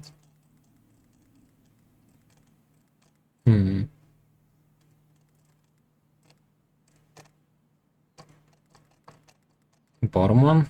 Bottom one is Tyler. The first choice is siding with Eddie, the bottom one siding with Tyler. Tyler does act like an asshole at times, though.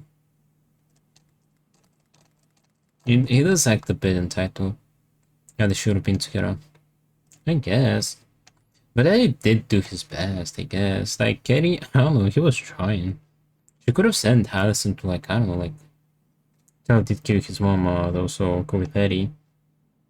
Well, not his, their mom. It was her mom as well. And also, Tyler had the option to visit Allison when he turned 18, but he didn't let her visit at all for like 3 years.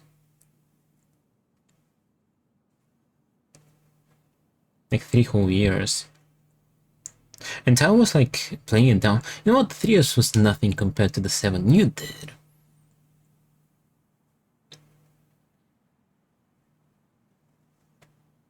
I'm with Eddie, go first. Yeah, I'm kind of with Eddie too, because I don't know, like Eddie's trying his best. Like, the guy was in a tough spot. But Tyler is just kind of angsty. Let's go with Eddie. Eddie was just doing his best to protect me. He's gonna remember that. His family. I thought I was your family. You are. 7 years apart didn't change that. 10 years apart didn't either. But Eddie's family too. Look, we've all fucked up. We've all hurt each other. But isn't that what family's for? Can't we just... And then he put Allison in the middle of it. Times like this, I wonder who raised who. We're gonna stay the night at the old house. We better get going. You want to grab a bite first? It's on me. Don't want to send you out there with empty stomachs. I would not turn that down. Okay, let's go. Not with Eddie, because dream scene. You rascal. He's plotting, scheming even. What's that? There's a shadow. Darkness.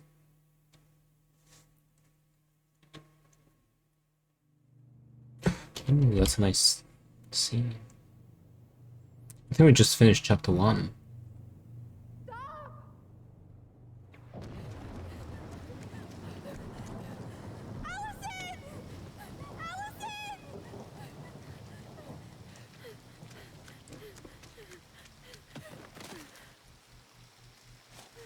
Where'd he get the knife from with which he stabbed her?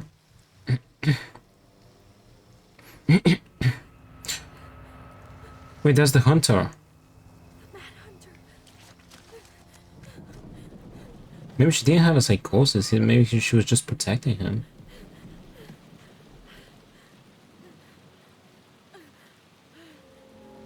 Pull it out of his inventory. Please, Mom.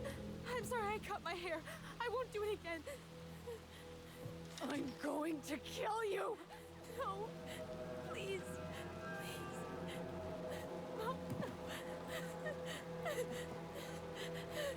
Mom, please. No, don't do this.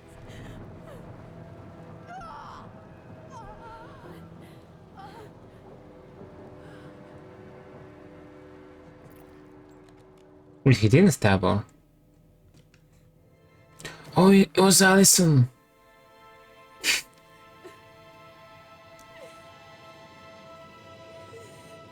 It was Allison all along. What?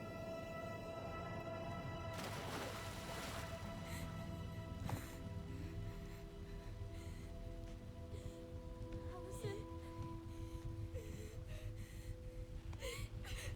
Killed her. I killed her. Allison, we need This is so goofy. help. I killed her. No, you didn't. I killed her. And when they come, that's what we're gonna tell them. No, no. Yes. We look out for each other. That's what goblins do. And brothers and sisters. Are they trying to make me feel bad about not siding with Tyler? We're gonna be okay.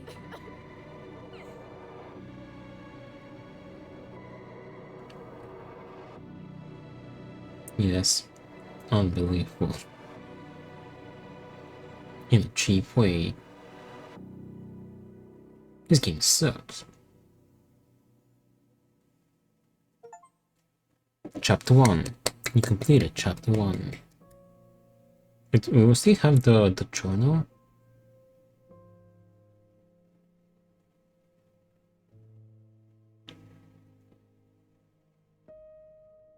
Because we did not read all the stories.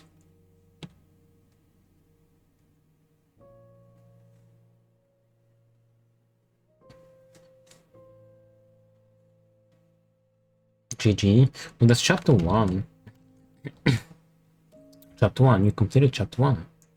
There's 2 more.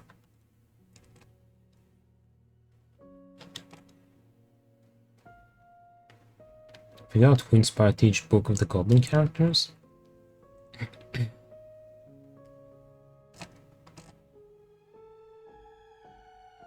We'll complete the story with the twins bond weakened.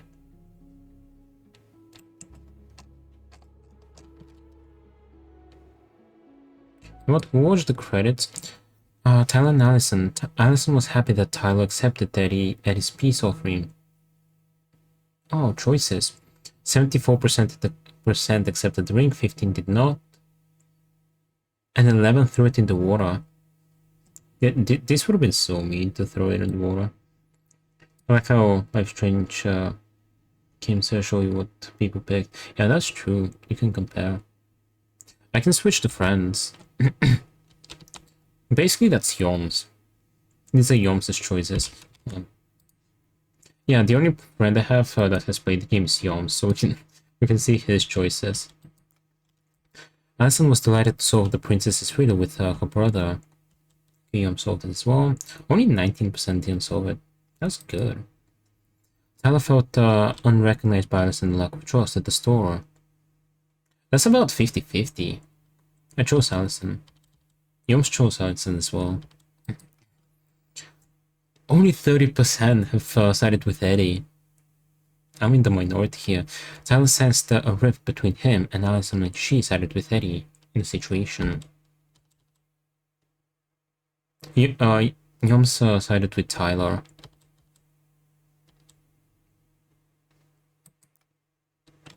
Sam Kansky. Tyler protected himself against Sam's aggression. Didn't call out.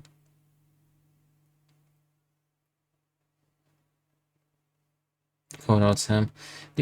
Calling him out? I don't know, that did not feel like calling out. Like, the guy, I don't know, wasn't the nicest, but he was drunk, and he was not, like, he was not super aggressive. He wasn't really... I don't call it aggression. More like just a few drunk remarks. Tessa Fetchy. Tessa shout out the twins about Marianne. Oh, you almost antagonized as well. Learn the truth. So I guess I didn't really pick the right choice. Wait, 47% have learned the truth? 24 did not get an answer. Eddie Brown. Eddie felt validated by Allison's family plea when she sided with him in the situation.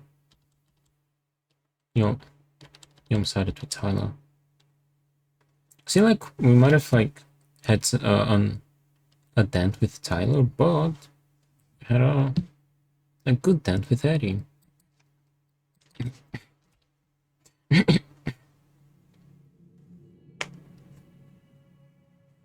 So what now?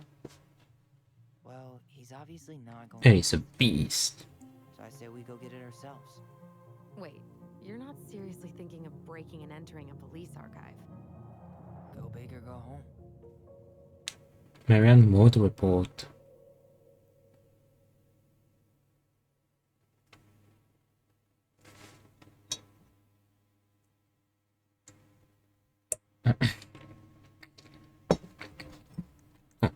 Do I just do continue?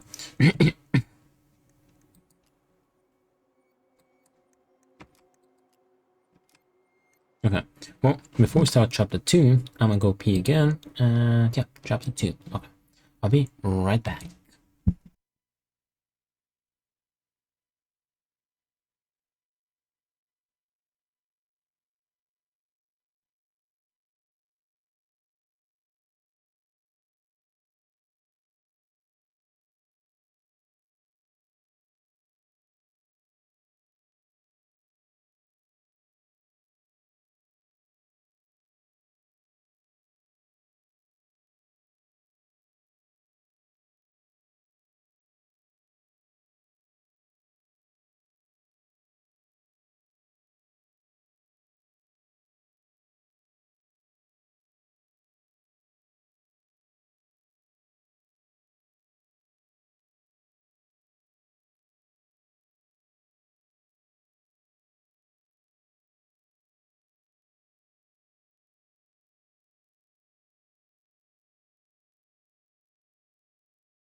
I'm back.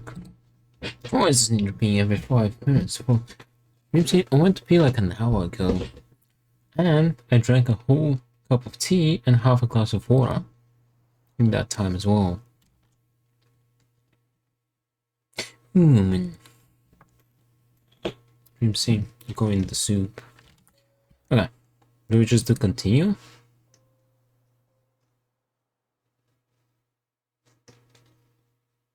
I guess so. Once upon a time, in a deep and ancient forest, there lived a pair of crafty goblins. Hopefully we keep the book, because I need to finish it. The crafty goblins did everything together, until one day, when darkness overwhelmed the big wooden house in which they lived.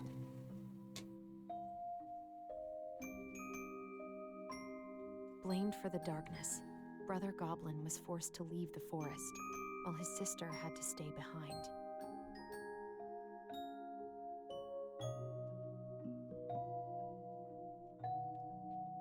Years later, they were finally reunited, and together, they decided to confront the darkness in the big wooden house.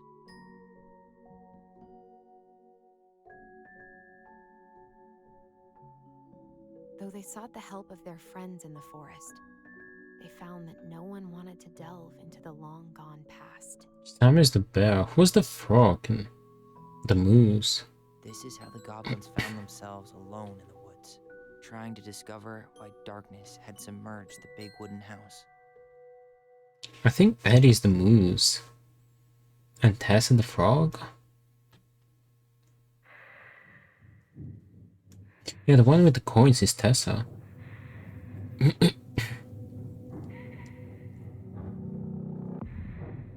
guess that's why Allison isn't mad at Tyler for offing their mom. Tomorrow we should play Compass and North Star in the woods. Be sure to wear your hat then. You be sure to wear your hat.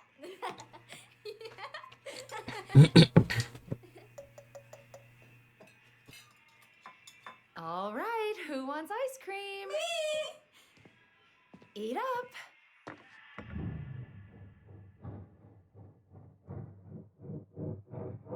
Without a word, she went out and buried the tiara in the ground beneath the sapling. And as the final scoop of The hell is that language? the tiara felt truly gone, and with it, the final link to her old self.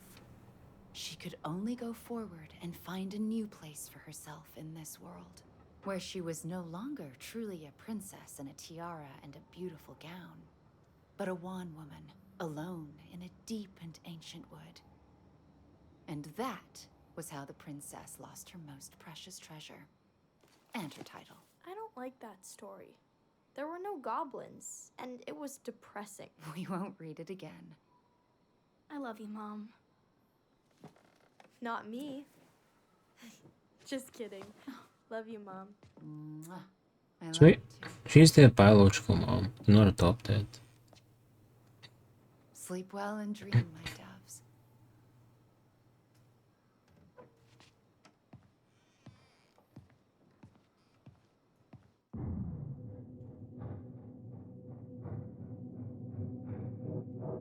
Ollie? Ollie? So that was the same night that they killed her?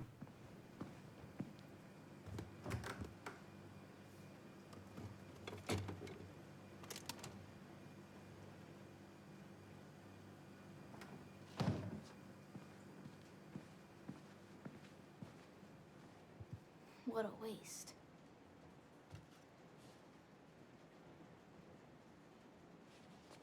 Scissors? Allison! Ollie! Allison, help! Yeah, that's kind of loud.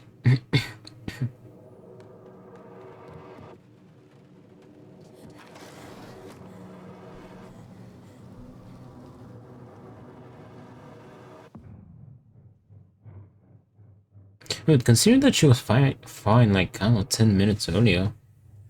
Honestly, like, doesn't make sense, besides, like, her having psychosis or something.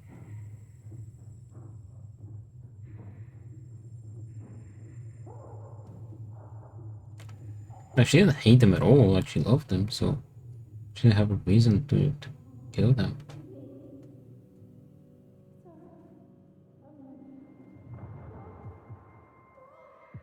And she should have been taking some medicine, so that could be it.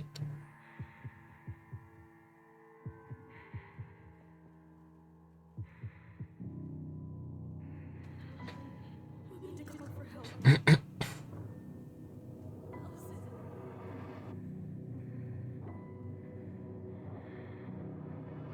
I killed Mom. I killed her. Tell me why. Chapter 2, Family Secret. Sleeping.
You look at the mountains.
Hey. You doing all right? I thought coming here would be closing a chapter of our lives, you know? And instead, we've spun off a whole miserable prequel trilogy.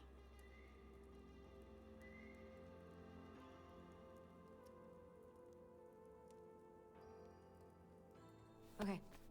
No. We're not letting ourselves do this again. Come on, up. Mind-numbing labor's a great way to forget your troubles. Can't we just have coffee instead? No. On your feet, soldier.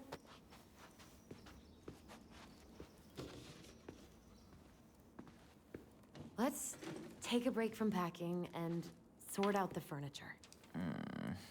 If we get enough done, I'll drive you into town and buy you a gallon of ice cream. Mint chocolate chip, 2 gallons. Let's do this.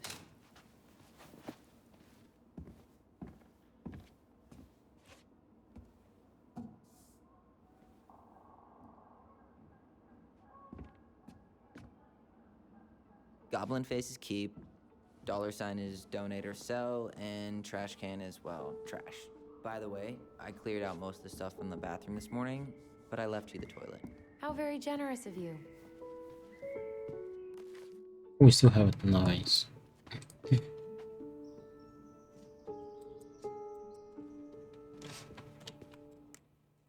Sort the ground floor furniture, finish the kitchen's You sorting. don't really want to keep anything in here, right? Everywhere I look, there's just stuff, and more stuff. Mary and the magpie. Hello, ancient broken down machines that will be the future owner's problem. Place sticky.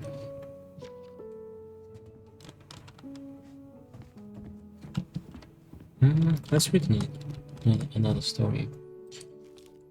Read this one, so this one's next. The big frog is punished. Once upon a time, in an ancient and deep forest, there lived a big frog in a small pond. She was no ordinary frog, for she had been given the gift of speech when she saved the princess from the mad hunter. From the morning to the evening, she did everything the other frogs did, except that she knew how to speak. Everybody in the forest could hear her loud voice, and everybody was unhappy with that, because she never stopped babbling. She babbled about the too hot sun and the too deep pond, about the rain to come, and all the delicious flies she had eaten. Across the forest, all the creatures tolerated the endless noise, until one day they could not deal with it anymore. They asked the big frog to quiet down. I can't, said the big frog. This is what I do. Before the princess kissed me, I croaked all day long, and you all liked that I did. This is the same, except you can understand what I say, and now you find it irritating, but I can't change what I am, can I? Could you? All the creatures agreed that she was right, and that it was rude of them to ask the big frog to stop doing what she had always done. So they returned to their own part of the forest and let the big frog do what frogs have always done, jumping and talking some more, about the too hot sun and the too deep pond, about the rain to come and the delicious flies they have eaten. And for a time it was all right. But in the forest, word travels fast, and everyone has a story to tell. The big frog, being who she was, gossiped and gossiped about everything she overheard. She told the bees that the old bear had stolen their precious honey 2 years ago. She told the beavers that the eagles had stolen their precious wood. She told the deer who had killed her fawn. And she told the tall spruce who had carved a curse word into its bark. Once again, everyone in the forest asked the big frog to keep quiet. But now everyone had a grudge against everyone else. But once again, the big frog would not listen. When I was just a frog, you never paid attention to me, and nobody helped me when the mad hunter hunted me for sport. This is only alright or wrong, and I won't stop talking. I'm pretty sure the frog is Dehds. The fuss went on, and the noise was so loud that the Ice King himself awoke and decided to see what was going on. Silence! Bellowed the king, and even the big frog stopped babbling. Once the forest was quiet again, the Ice King patiently listened to what Catch and every animal the forest had to say, until finally he made his mind. Big Frog, you have abused the gift of speech, for you have only used it to get revenge. Despite knowing that words can be hurtful, you threw them around without caution, and you caused too much trouble. The big frog opened her mouth to protest, but the Ice King raised his finger before she could say another word. Since he received the gift of speech for a good deed, I would not dare to take it away from you. So here is your punishment. I will tell you the biggest of my secrets. It is a secret so powerful and so dangerous that it will frighten you. But if you ever reveal it to anyone... The Ice King bent down and whispered such potent words in the big frog's ear that the poor creature started to tremble. Now, go on about your business, all of you, and try to forget what the big frog told you, for you are all living in the forest, and you have nowhere else to go. And this is how the big frog irritated the Ice King, and how she was punished. Let's read one more. The goblins saved the old beaver.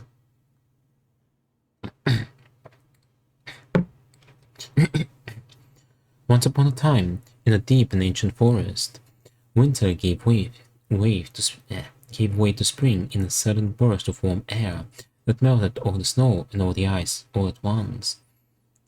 The river swelled until it no longer held all the water in, held, and then it spilled, or could hold, and then it spilled out to great new rivers in places when no one was expecting them. The very old beaver had been working on her dam when one of these new rivers came rushing right at her. She screeched and squealed, but whatever direction she ran, more water appeared. She was caught in the flooding, and though she had once been an excellent swimmer, age had taken its toll. And so the raging water carried her off at a speed she couldn't control. "Help!" she cried. The crafty goblins had been running back to their cave under the big wooden house when they heard the beaver's cries. "We have to help the beaver," one goblin said. "You go one way, and I'll go the other." They ran, keeping in touch with the gift of voice. Finally, one of them spotted her, twisting and tumbling in the river, but she was on the opposite side of the water, and the goblin could not reach her. "Brother," the sister goblin called out through the gift of voice, "I see her, but I can't get her. Maybe you can. I'll try." The goblin guided her brother so that he would hit the river in just the right spot to reach the beaver. The plan worked, and soon the second goblin appeared in just the right spot. "Beaver!" he shouted, holding out the branch. "Grab a hold of this!" The beaver grabbed it, but in her panic, she pulled the goblin in two. "No!" cried his sister. She ran as hard as her legs could go, managing to outpace the river and get ahead of the beaver and her brother. Searching for some means of getting them out, she spied a low-hanging branch. They'd zip by it quickly, but if they were fast enough. "Brother," she cried out through the gift, "you're coming up on a low-hanging branch. You zip by it quickly, but if you're fast enough." "Got it," said her brother, and then he said to the beaver, "Get ready to grab a hold of a low-hanging branch. We're going to zip by it quickly, but if we're fast enough." Suddenly, they were right in front of it and reached out, snagging a hold. Though the water beat against them, trying to shake them loose, they pulled themselves along the branch back to dry land. When they were all safe, the very old beaver thanked the goblins. "But how?" she asked. "Did you know just where to find me? And how did you know the branch was coming?" The goblins shared a secret smile. Just lucky, I guess," they said. And this is how the goblins saved the very old beaver from the flooding, and how she never knew how they did it. 2, 4, 6 more. Alright, we'll read another one a bit later. Look. What to do with this? Keep trash, so... No, keep it. Tables are expensive. And besides, this one's an Allison and Tyler original. Figurine. What's this doing down here? Goblins were here. Is that gum? Ugh. I guess that was probably me. It was his figure for the chapter. Nice. Your collectible, the big frog.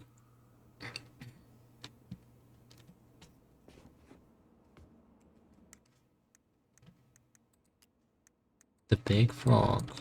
The big frog is an effervescent creature who tries to be kind, but is also a tireless gossip. The Ice King punished her once by telling her his deepest secret. If she ever tells anyone, she'll lose her voice forever. Yeah, I'm pretty sure that's Tessa. Oops. I completely forgot we had a pet vole for a few days. Poor Volcano. She was in rough shape when we found her. Good thing Marianne actually knew what she was doing with injured wildlife. Remember. Lasagna! Finish your salad first. Thank you, Tessa. You're a lifesaver. Oh, don't worry about it. They're just leftovers from the restaurant. What about Volcano? She needs to eat her lunch too. Oh, quite right, love. She can have my corn. Here you go, little one. You must be hungry too. Looks like Tessa didn't have that broom up her ass back then.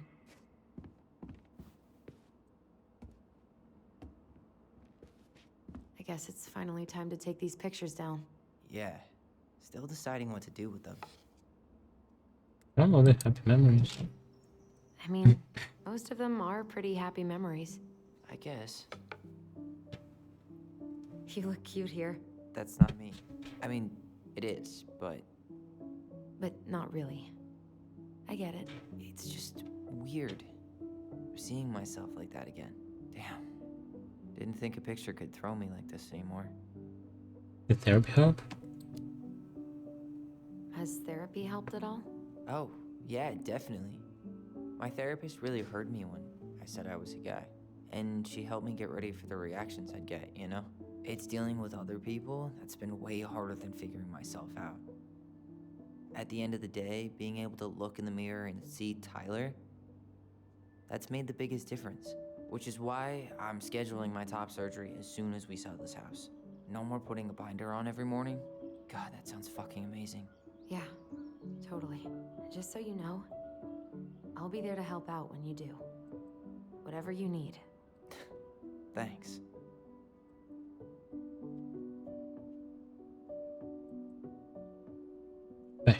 All right.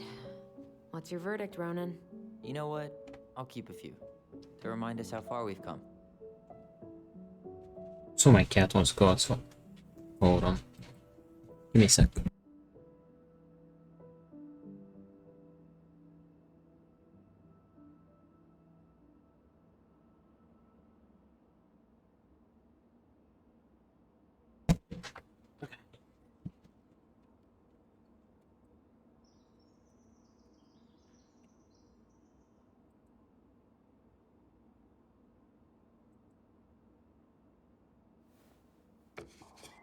Oh man, I love this one.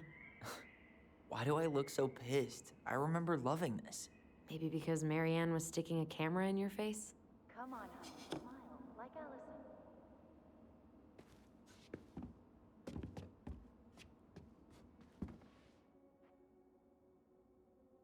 Where's the memory? Here. Come on, honey, smile like Allison. Hold up your fish. It's not my fish anymore. Allison stole it.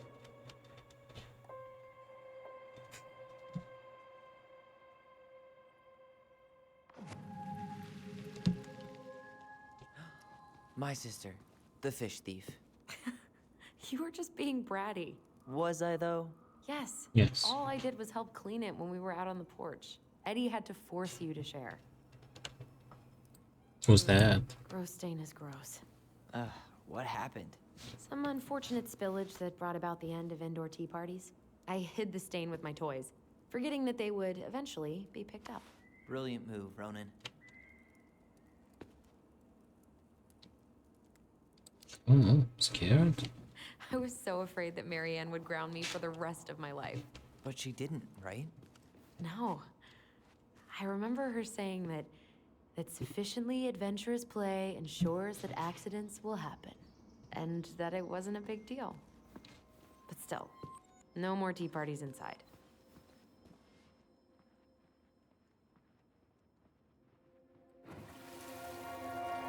Steady now. Take your time. He's not gonna jump up and do the cha-cha. What about me? I want to clean the fish too.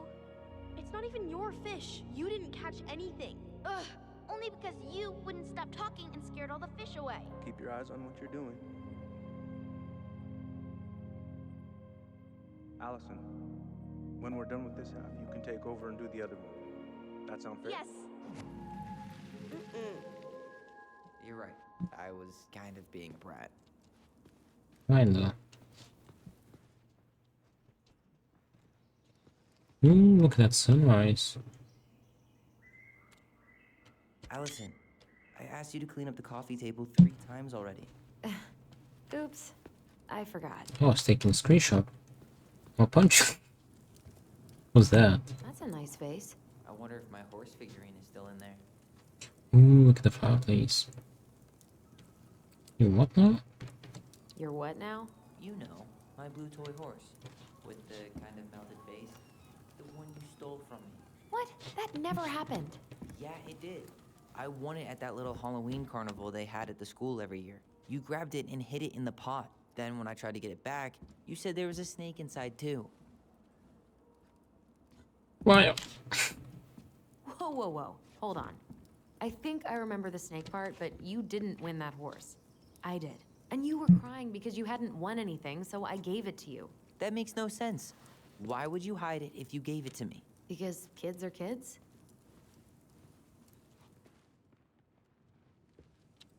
Clean? All right. I'll clean it up. Thanks. While you do that, I'll check out the furniture. I'm guessing you want to keep the coffee table? Sure. Yeah. Is that okay? Sure. I'm not really planning on bringing furniture to Denali. And if I need a base in Juneau, you'll have all the furniture I need. How very non-committal of you. All right. I'll keep it.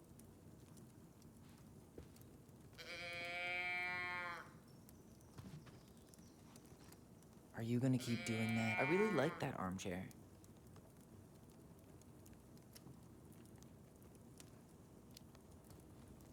It'll look sharp next to your tree stump nightstand. I'll be the most stylish mountain man ever.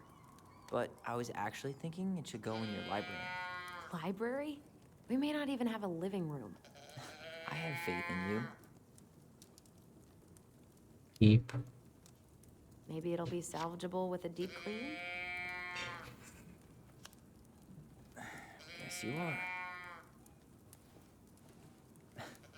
Having fun, are we? And fun. Yes. I hate to say it, but couches get a one-way ticket Right. to the dump. No protest here. I think I have permanent knee damage from a decade of bumping into the corner of those damn things. Well, then that's it for the living room. You are relieved from your duties.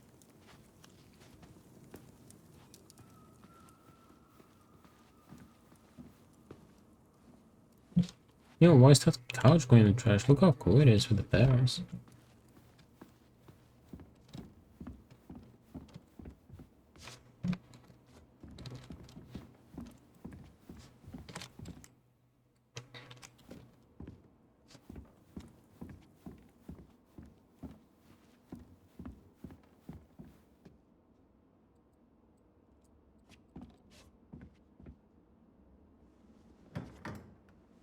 You hungry?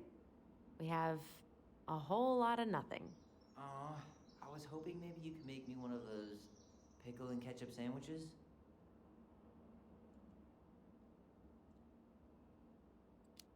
No pickles. I'm sorry, sir. We are all out of pickles today. Could I interest you in a ketchup-only sandwich? Looks like there's still a bottle back here. Ew. Says the guy who used to eat peanut butter with ranch. Ew. So good. Oh.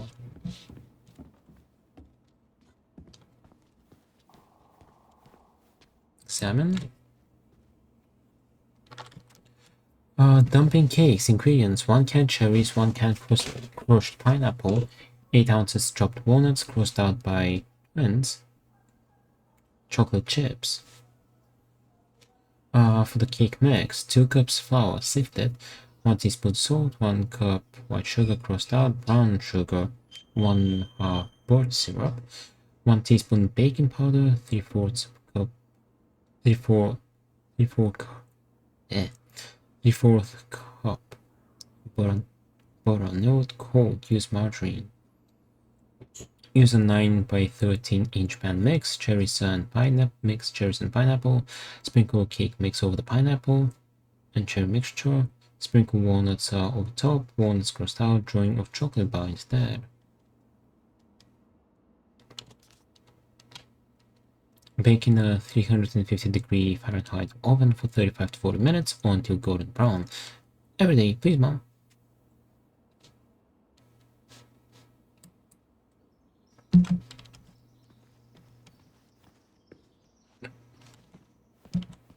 Ancient appliances, you were staying here.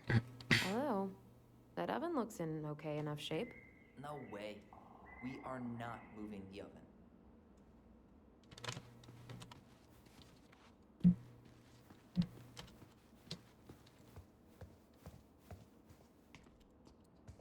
Thanks for clearing out those cabinets. Not my pleasure. Oh, ew, ew, ew. Raven Sarah. Oh god, I can still taste Who's it. that? Put it away. Ugh. Say ah.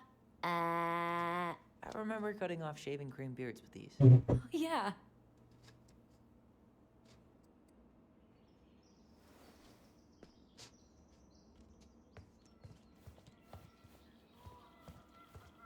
The mirror is working.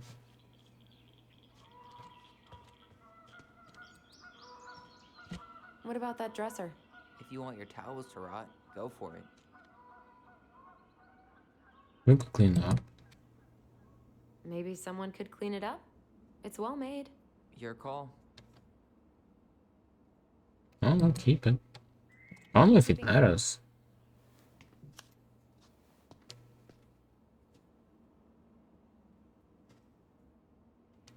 Like if keeping any of these things matters, but we'll see.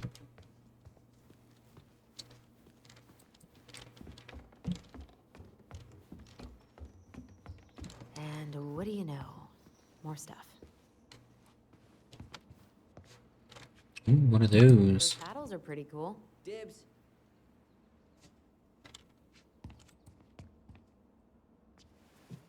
But soft. What light through yonder... Oh, wait. It's just you. Clever. Was that here There's a before? paper plane stuck in the ceiling light. Maybe it has a secret message from our past selves. Find something to knock it down. I could use that ball.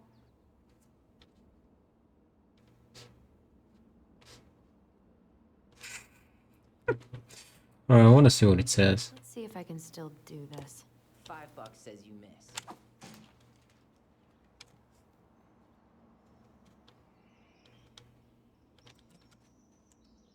Wait, hold on. Oh my god. Wow. This is unreal. What is it? Allison's, big fat loser.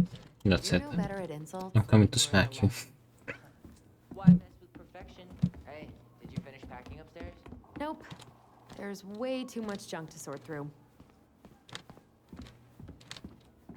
What is it? Why did you just leave it on the ground? Why can't I read it? Like, check it out.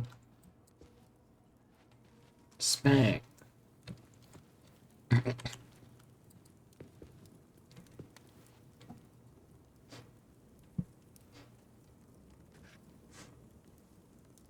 This is getting utterly ridiculous.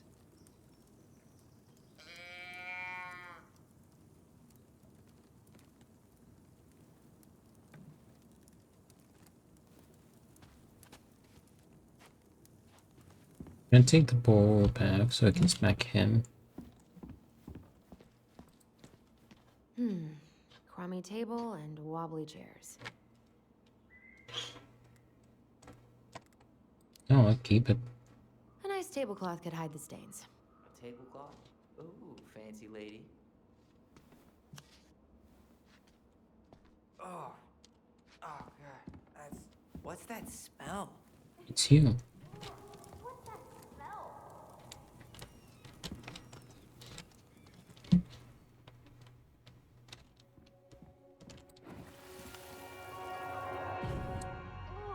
What's that smell?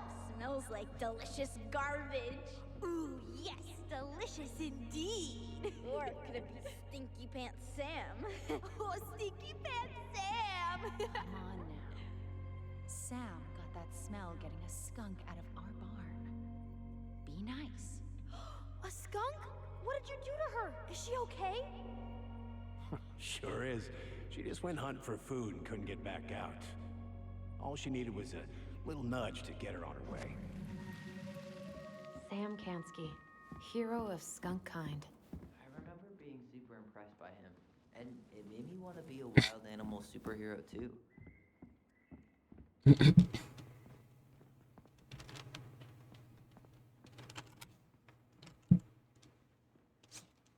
Nothing. Let's read another story. The goblins irritate the Ice King. Once upon a time, in a deep and ancient wood, the crafty goblins were getting into all kinds of trouble. They had woken up in a particularly mischievous mood that day, and there was not a single denizen of the ancient forest who they did not manage to pull a prank on. They left a mud pie in the princess's kitchen, so that when she dug in, she got a big mouthful of dirt. They used paint to draw silly pictures all over Moose's antlers where he slept. They told the mangy muskrat that his coat had been returned to its former glory, which made him very sad when he rushed to the water's edge and found he was in fact still mangy. They saw branches from the very old beaver's dam in order to have a sword fight, and they filled the old bear's den with borers. Every time they ran away in a fit of giggles, never stopping to consider whether their jokes had done any harm. They were on their way to fill the pious pelican's beak full of bubbles when they were hoisted into the air by their legs. Though they trashed and shouted, they found themselves staring into the face of the Ice King. "All morning," he said, "I've been hearing complaints about you two."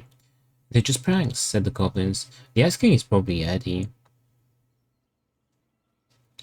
"No one has really been hurt." "Oh no?" asked the Ice King. He paused them out to see how each of the victims of their pranks was doing. The princess had a stomachache from swallowing the mud. The moose's antlers itched terribly when the paint had touched them. The muskrat was crying, sad at being reminded what his vanity had cost him. The very old beaver's den was flooded, and the old bear was trying to get the burrs out of his fur, but finding most of them hopelessly tangled. "For your punishment," said the Ice King, "you must help each of them undo the harm you caused. If you do a good enough job of this, there will be no further punishment. If you do not, you have to give me your noses, so that you can no longer stick them into other people's business." Now, the goblins liked their noses right where they were, in the middle of their faces, so they set about making things right. They baked a real pie for the princess and brewed her tea that would settle her stomach. They scrubbed the moose's antlers clean and then covered them in soothing mud. They sat by the river with the muskrat, listening as he talked in great detail about his old coat, and they did their best to point out all of the things that were still handsome about him, like his proud whiskers and sparkling eyes. They let the very old beaver rest while they repaired all the damage done to the den, and then finally they removed every burr from the old bear's fur, even the ones that were hopelessly tangled.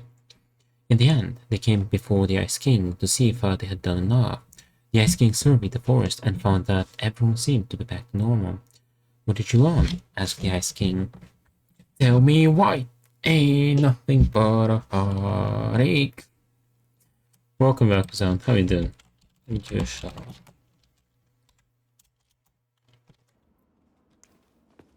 Yeah, how's it going? Don't worry. "That our pranks can make people feel bad," said the goblins. The Ice King smiled and nodded. "Yes, actions have consequences. In case you forget, I'm going to leave you with a reminder. Whenever one of your pranks is going to hurt someone, you're going to feel a little pit in your stomach. That will be your punishment and your warning."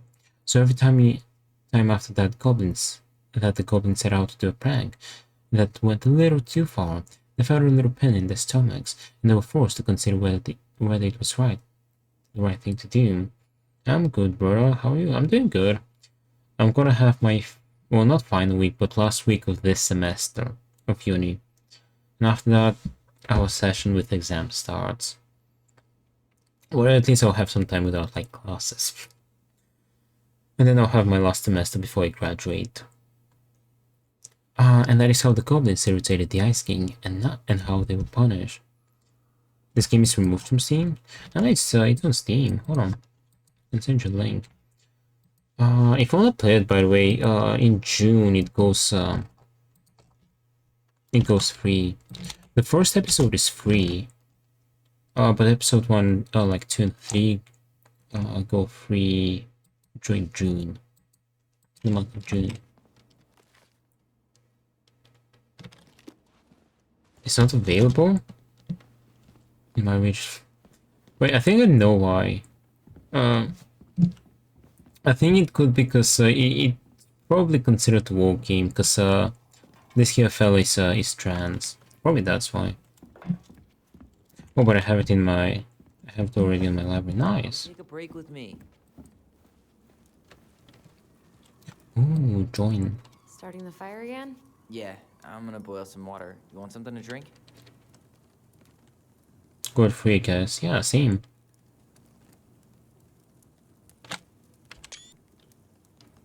There's no way I'm playing this kind of game. Ooh. Choose tea, choose coffee, tea. Earl Grey or chai? Your call. I'm fixing myself a good old cup of joe. Ah, nice pot of Have you whiskey. played any this Papa needs his any rocket fuel. game like this, like Life is I'm so Strange? glad Eddie came through on the caffeine. Shh, did you hear that? The Ice King is sending us a warning. The Ice King.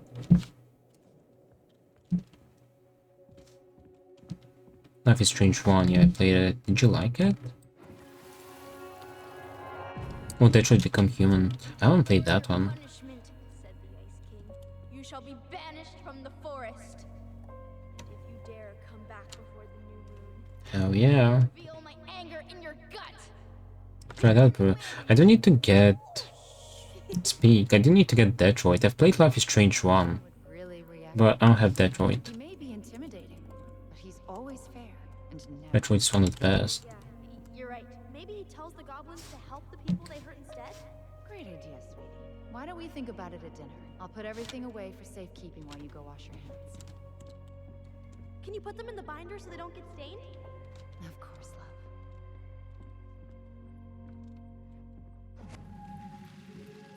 Something's inside? I think my dark and twisty version was better. We put so many hours into that book. Yeah. Our binder was full of extra drawings and incomplete stories. Think they're all still in the kitchen drawer? We should go take a look. Take a look where? Find your drawings. Should we read one more story? Because we're almost done with them. Well, let's read another one. The Pelican Forgives the Goblins. Once upon a time, in a deep and ancient forest, there lived a pair of crafty goblins in a cave below a big wooden house. They lived with a wise princess, who shared as much food with them as she was able. But it was never quite enough. This left the goblins hungry, very hungry, always hungry. One day, as they were out foraging food, the pious pelican landed on a rock and dumped a smorgasbord from her beak. That's some kind of fish, which the goblins knew was magic and never emptied.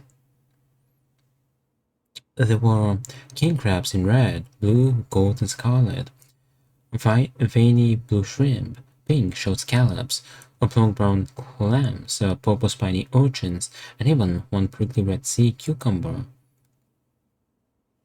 The food just kept coming. They watched as the pelican ate one clam and then took a nap. Do you think she would mind if we took just a little? Asked one goblin to the other. Her beak never empties. She won't possibly miss a couple of crabs, said the second, licking her lips.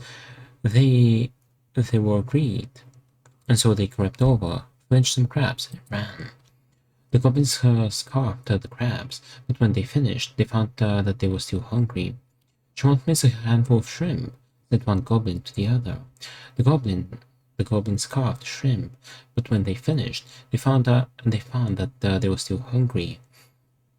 Maybe also a few scallops, said one goblin to the other. The goblins scarfed the scallops, but when they were finished, they found that they were still hungry. So they went back for clams, and then urchins, and finally even the sea cucumber. Finally, they were not hungry, but there was also nothing left. Just then, the pelican woke up. "What happened to my food?" she asked. Unable to lie about it, the goblins confessed their crime. The pelican was dismayed, but she was a charitable-hearted bird, and she could tell that the crafty goblins were growing little creatures. "Goblins," said the pious pelican, "I will share my food with you, but you must, in return, follow my example, and be as generous with others as I am with you. Take that to heart, and I will have considered your debt paid." "But we have nothing to give," said the goblins. "You have your nimble hands, and your crafty brains, and your loving hearts," said the pelican. The crafty goblins realized how much they had to give, and for the rest of the day they looked for ways to help the other creatures of the forest. They found the stalwart moose struggling with an itchy, hard-to-reach spot on his back, and so they climbed up and gave it a good scratching. Next, they helped the old bear, who could not get the honey out of a narrow beehive. They climbed up to the top of a tree with the hive, and then dropped it, cracking it open. Finally, they found the princess crying over loss she would not speak about. So, they wrapped their little arms around her in a great big hug, and stayed until she felt better. When they were done, they returned to the pious pelican. Did it feel good being as generous as I am? Said the pelican. It did, said the goblins. I'm glad, said the pelican.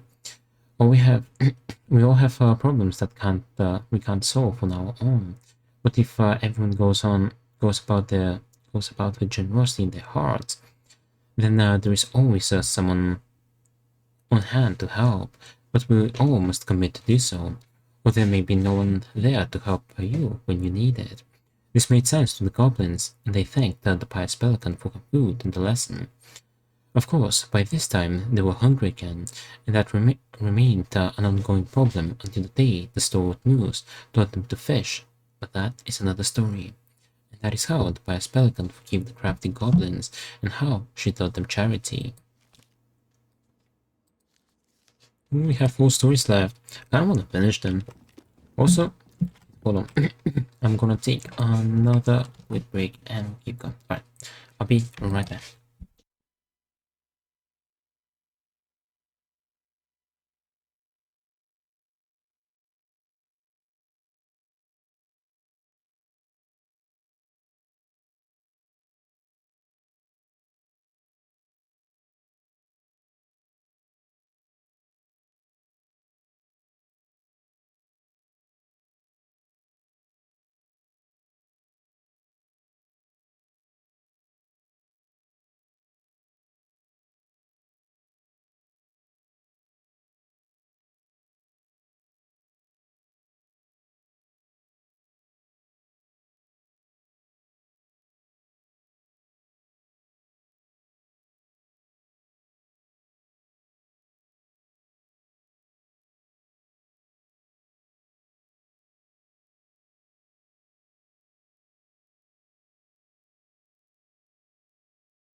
Okay, back. Also had a little snack because I was getting actually pretty hungry. Everything's good. Okay. Let's go.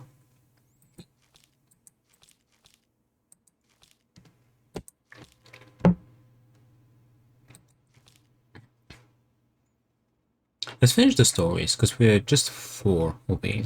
So let's actually finish them today. So tomorrow we can just focus on the actual game. The goblins meet the ice troll. Once upon a time, in an ancient and deep forest, the crafty goblins were awake long after they should have been asleep. One goblin said to the other, "Let's go explore the forest." Now, the goblins were not in the habit of exploring the forest late at night, and they did not know what they would find, but this did not scare them off. They crept out of their beds, bundled up, and went exploring. It was dark. The light of the moon was just enough to keep them from walking into trees, but they could not see more than 15 feet in front of them. Every time a twig snapped or branches rattled, they considered turning back, but they didn't. And so, they had ventured far beyond the house into a part of the forest that they were not familiar with. When they realized that the snapping of twigs and rattling of branches had become steady, something was following them.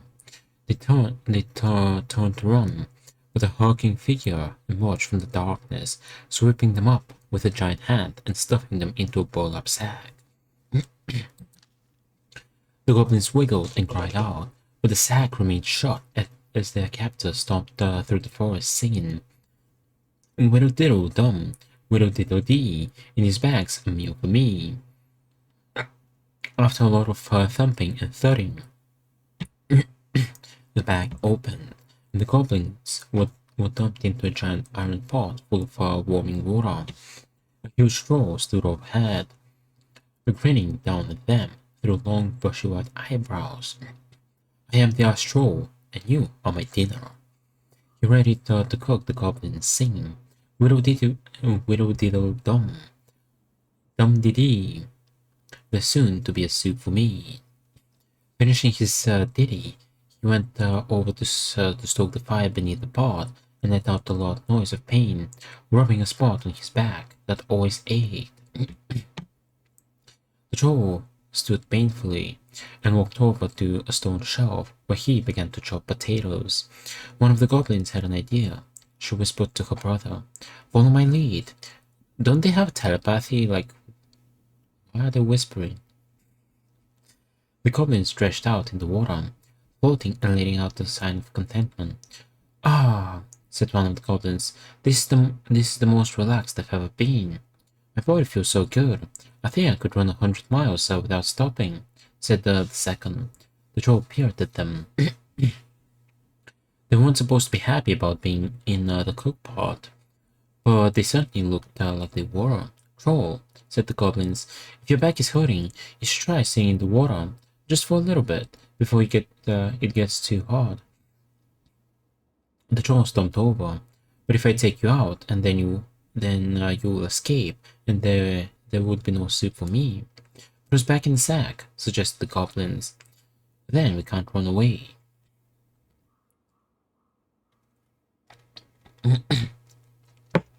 This made sense to the troll.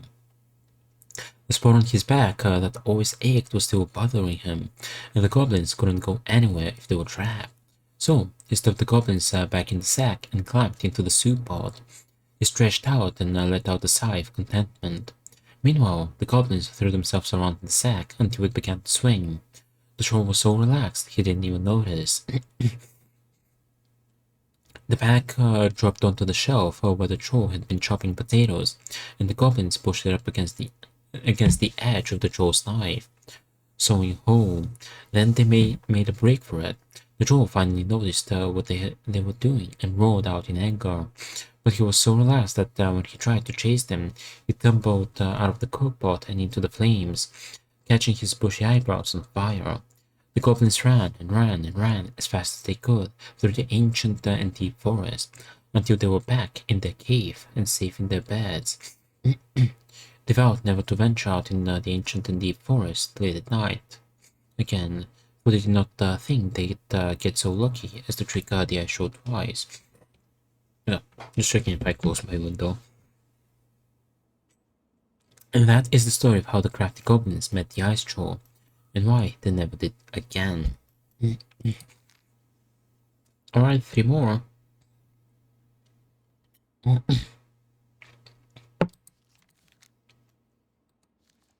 The Goblin's Trick, the Muskrat.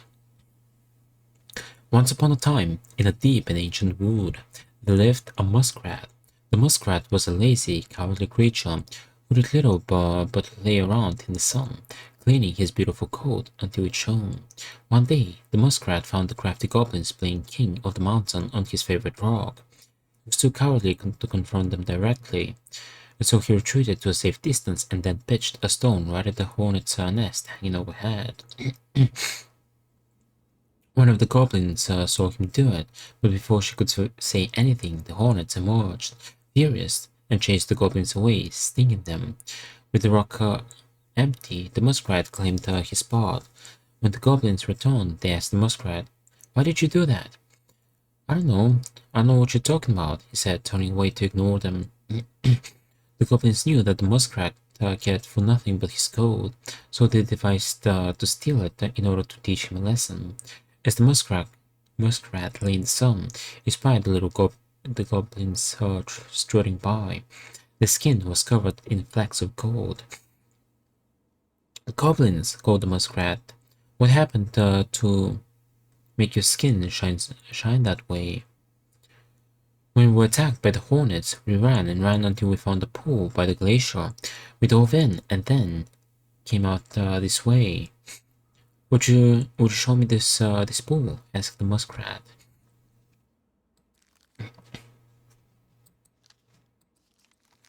What is the sound of page turning? Oh.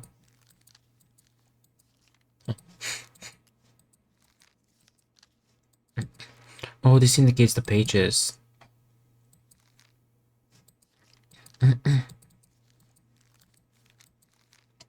The crafty goblins led the muskrat to a pool. The muskrat looked at the pool skeptically. "It looks like a pool," he said. The goblins chuckled and shrugged. "You don't have to jump in if you don't want to, but what do you lose if you try? And if it works, why you will always be the most beautiful creature in the whole of the forest." With visions of his splendid coat in mind, the muskrat jumped in. When he emerged, he was disappointed to find that nothing had changed. Said one goblin, "Maybe you have to be stung by the hornets first, just like us." The muskrat hesitated, because getting stung would be painful. Seeing his hesitation, the goblin added, "If it works, you'll be the most beautiful creature in the whole of the forest." The muskrat decided it was worth it, so he returned to the hornet's nest and pitched a stone right at it. The hornets emerged, even more furious this time. They chased the muskrat, stinging him repeatedly, until he jumped into the magic pool. The muskrat was disappointed to find that, once again, nothing had changed. "I wonder if the magic only works for us," said one of the goblins. "Would you like me to jump in with your coat?" The muskrat hesitated. "If it works, you will be the most beautiful creature in the whole of the forest." With visions of his splendid coat in mind, the muskrat agreed. He slipped it off and handed it to the goblins. Without his coat, the muskrat was pale and covered in scabbing welts. Instead of jumping in the pool, one of the goblins ran away with the coat, laughing. The other pushed the muskrat into the frigid pool, and as water splashed, the goblin and the gold flecks ran, revealing that they had only ever been painted on. The muskrat cried so pitifully and made such a clamor that he woke the Ice King, who came down to the forest to see what had happened. When the Ice King saw the muskrat, he laughed, only further infuriating the creature. "Tell me what happened," said the Ice King. Both the muskrat and the goblins told their sides of the story. The Ice King considered the case before him. "It is true that the muskrat is vain, and he thinks of nothing but himself," concluded the Ice King. "But he needs something to keep him warm, and in the water and the snow. So the Ice King was decided. The muskrat would get his coat back, but it would be patchy and unkempt. After that day, he became known as the Magic Muskrat, and that is how the goblins tricked the muskrat into giving up his coat and how he got his name.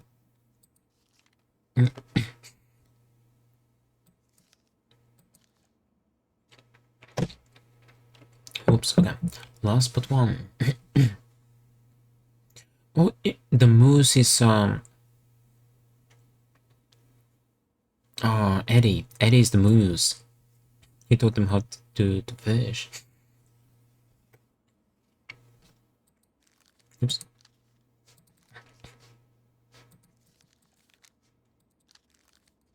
Anyway, the moose teaches the goblins. Once upon a time, in a deep and ancient forest, the crafty goblins were hungry. This wasn't unusual. The goblins were always hungry, but today they were particularly hungry. They opened the Wise Princess's cupboards to look for a snack, but all she had was a small pile of nuts and berries, just one strip of dried fish. And the goblins grabbed it all and gobbled it up, but they were still hungry. They went out into the woods to look for more to eat. First, they dropped by the small pond. The big frog was asleep, and beside the pond was a pile of insects she had caught for eating after she woke up. The goblins crept up to the pile, careful not to wake the big frog. As they got close, she ribbited loudly and they froze, but the big frog kept sleeping. So they grabbed up the pile of insects and gobbled it up, but they were still hungry. As they crept back into the woods, they found the stalwart moose watching them. Did you just steal the big frog's food? The goblins tried not to look guilty, but failed. She said we could have them, they cried. Oh, really? Asked the moose. Let's ask her. So, Moose woke up Big Frog and asked, Did you say the goblins could have your food? The Big Frog looked at the goblins, who knew were always hungry, and nodded. Yes, I did. Really? Asked the moose. Surprised, the frog nodded in the moose's side. Alright then, he said, and he had to let the goblins go. Okay, the frog is definitely Tassie, and the moose is Eddie. The next stop was the river. They watched as old beaver swiped at the leaping salmon, catching it deftly in his large paws. He lay it out upon a rock and left it to dry, lumbering into the woods to seek out some berries. The crafty goblins crept up to the rock carefully in case old beaver, not beaver or bear. In case old bear returned, they reached the rocks, grabbed salmon, and gobbled it up, but they were still hungry. As they crept back into the woods, the stalwart moose was once again waiting for them.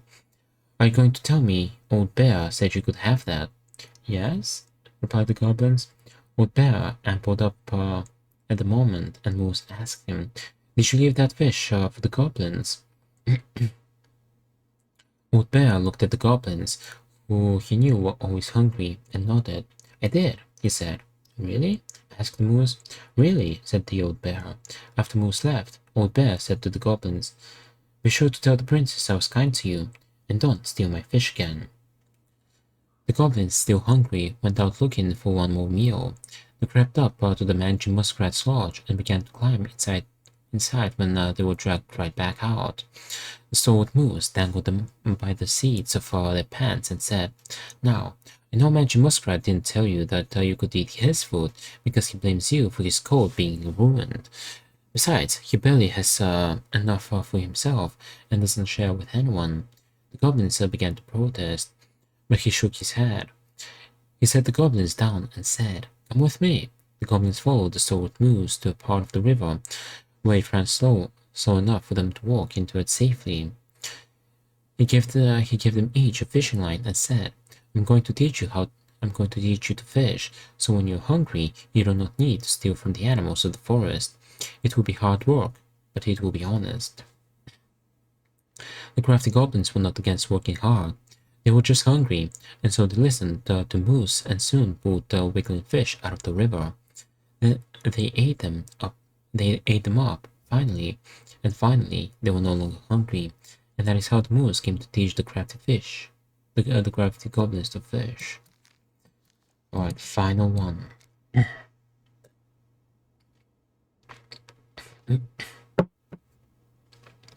The Mad Hunter gets his hand back. Once upon a time, in a deep and cold lake near the ancient forest, there lived an old seal who was a powerful witch. After angering the Ice King, she had been bound to the lake, allowed only to venture out when the moon was full, and only looking like the hag she truly was. For years, she dreamed of vengeance, all alone within the deep lake among the corpses of her many previous victims. One night, she awoke to see a black and hooded silhouette glowing to reach a beautiful gown full of stone. The human had delved far deeper into the lake than any land dweller should have been able to go. His tenacity and ferociousness impressed the moon hag, and she decided he would be wasted in her statuary of corpses. She used her magic to enspell him, allowing him to breathe underwater, but also binding him to her service. You, she said, will be the instrument of my release and my revenge, for you and I together will kill the Ice King. The moon hag had never heard of the Mad Hunter, and she did not know the power he wielded. She could only tell he was a hunter, and her lust for revenge blinded her to the threat he posed. She gifted him a hand of ice, which was not as nimble as a hand of flesh, but allowed him to serve her better than no hand at all.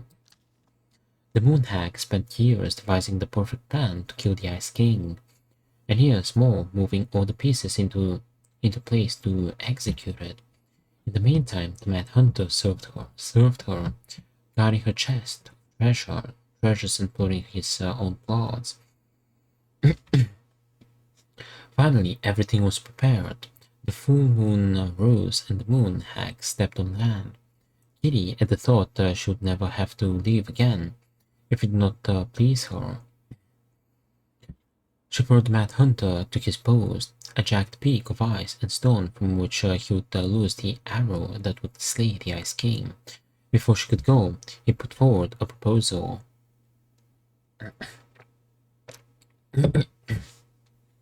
Moon hag, said the Mad Hunter, if you grow back my missing hand, I would be certain to hit the Ice King with my arrow.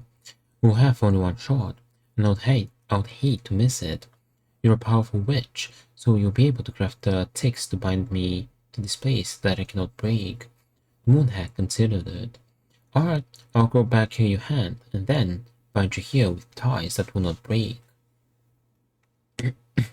She cast a spell, and the Mad Hunter's hand of ice was replaced with a hand of flesh. As the witch left to complete the next part of her plan, the Mad Hunter grinned wickedly in the moonlight. After a short time, the moon hag returned, luring the Ice King into the Mad Hunter's line of sight. What is this about, moon hag? Asked the Ice King. Many a long year have you bound me to the lake, said the moon hag. Many a long year have I been alone in the dark. That ends tonight. She cast a powerful spell that made the Ice King slow to react, and then gave the signal. Mad Hunter, she cried, let your arrow fly. Nothing happened. She twitched nervously. Mad Hunter, she growled, let your arrow fly. Still, nothing happened. The Ice King, meanwhile, was striding toward her, slow but furious. The moon hag fled, running first to the jagged peak of ice and stone where her servant should have waited. But the peak was empty.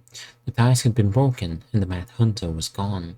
In the end, he was the more powerful of the two, especially once he had two hands. When the Ice King finally caught the hag, his furious voice could be heard throughout the forest. For your wickedness, you will be eternally bound to the lake. You will no longer be allowed to leave, not even under a full moon. The moon hag was imprisoned in the lake, and she never again tried to escape. And this is how the Mad Hunter escaped the moon hag, and how he got his left hand back.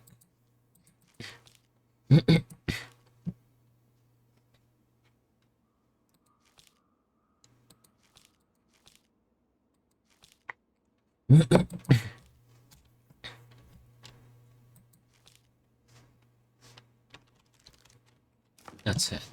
Yeah, we finished the Check book. this out. Allison's first drafts. Right. Because I didn't contribute at all. Come on. I know you did. I can't believe she kept all these. You'd think putting them on the fridge for a couple of weeks would have been enough. You know how we thought of ourselves as the goblins? Did you ever get the sense that maybe Mary Ann was the princess in the stories? Oh, really? Yeah. You don't say. She called her bedroom the princess's sanctum, and she was all alone in the woods, in this house, until we showed up. She was. So they are adopted? Wait. But with a few friends who helped her along the way. What are you doing? Ooh, is that a puzzle time? Research. So, if Mary Ann was the princess, then who were all the rest? And here we go. Oh, come on. Puzzle time. Hear me.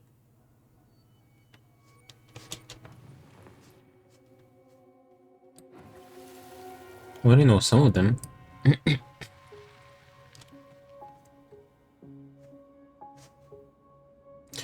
Oh. Swap. Okay, that's Sam. He's the bear. You go here.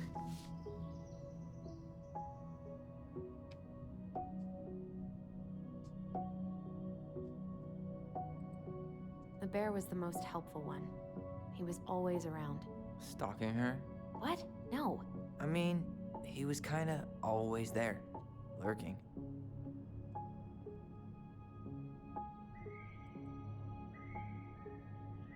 How do I make choices? Poor Moose. Really didn't do him justice. Justice? Kind of ironic, huh? Considering he was the lawful good one. Too bad the law isn't really just. You done?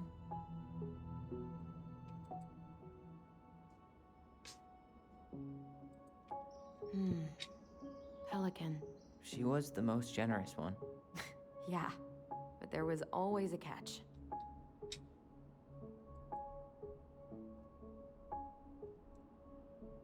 Wait, how do I connect them?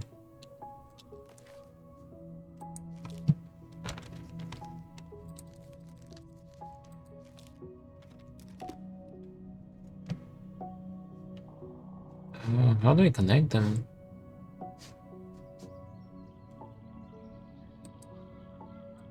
Okay, that's the correct order.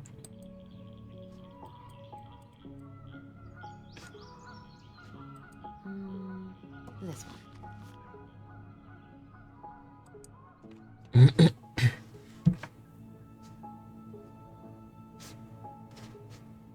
Wait, Tess is not the frog, she's the pelican, yeah. Well, that's the correct order. You stumped? Oh, we gotta show it to him. Bear Sam, Eddie Moose, and Tess Pelican. Alright, I think I'm done. You sure? Definitely. How do you like them apples? You know, I think you might be onto something. What about these guys?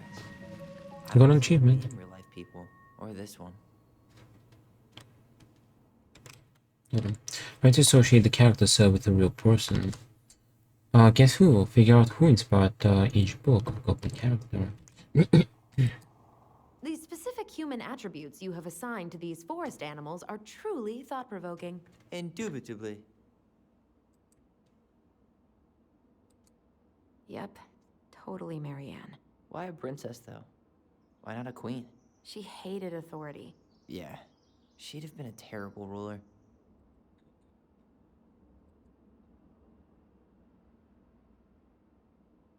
No comment about Dark Hunter.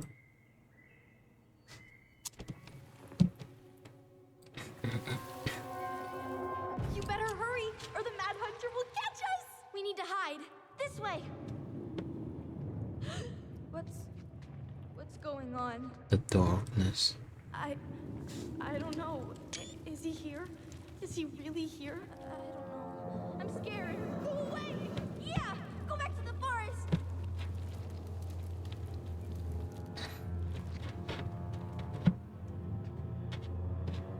Let's go look at them. I forgot about that. We'd been pretending he was there. And then, suddenly he was. That was the only time that happened, right? Knock knock. Allison? We didn't explore the room. It Hopefully felt way you too didn't miss real. anything. It was... Us. Pushing our imagination way too far. Great. Sam Kansky, Grandmaster of Bad Timing. We're not done with this conversation. Dude, Tyler, calm down. Morning, Sam. Ahoy, goblins! I ran into Chief Brown, who said you were starting the cleanup on the house this morning, so, I kind of figured you might need some supplies. That's... Thank you. That was very thoughtful. So listen, I wanted to apologize for scaring you yesterday. You didn't. Your shotgun did. Yeah, anyway, I also came by to say I fired up the Google and I did some reading. I didn't know the difference between all those words. I mean, never been much of a reader. Huh? But I think I get why what I said was wrong, and I'm real sorry. Oh, and before I forget, for the lady of the house.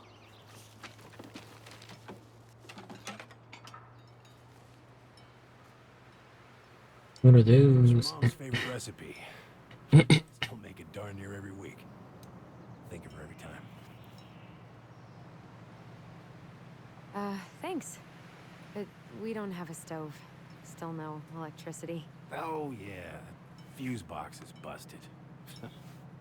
Just another thing I've been meaning to put back together around here. Where is it? I can take care of it. Oh, I don't doubt you can. But, I've been kicking this thing back to life for the last 20-some years. I'll give you a hand. Why is Tyler so grumpy, dude? Box is in the barn. Follow me. Like, Sam is being like a sweetheart, like, he's just like...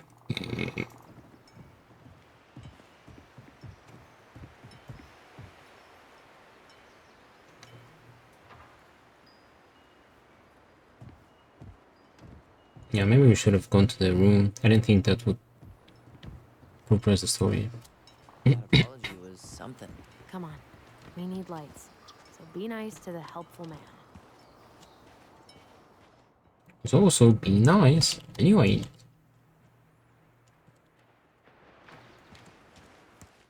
Fix the fuse box in the garage.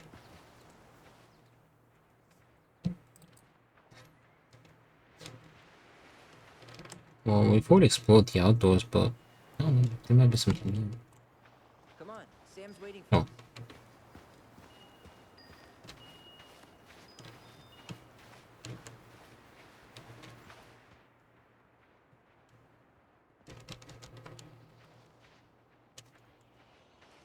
Shouldn't there be two cars? That's their car, like Allison's car. Where's his car?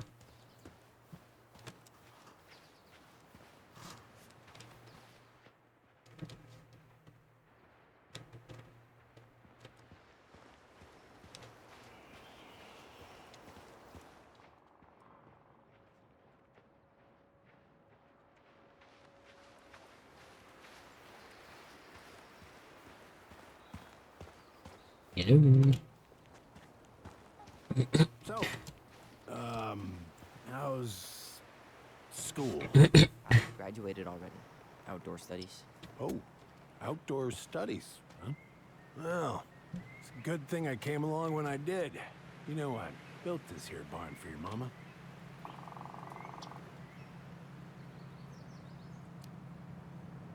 You really helped her out, huh? You know, just a few chores here and there. I was glad to help. Your mother, she... No. I could never bring myself to leave her high and dry. Anyways, let me find that darn key. So you have our keys? Wait, Sam. You have more of our keys? Yeah. The one for the barn's called a railroad key. See, it's got this special tip that you can... Fascinating. I'll take that off your hands now. Well, I, figured I might still need to do some maintenance, so, Nope. We're good. Thank you. fair warning. Door's a bit temperamental. Haven't you been taking care of this place? You didn't oil the doors? What? You think I just hang out here all day or something? Here, son, give me a try. Good. Okay, when you twist it as far as you can to the left, give it a nice little jerk. Damn it. No shit.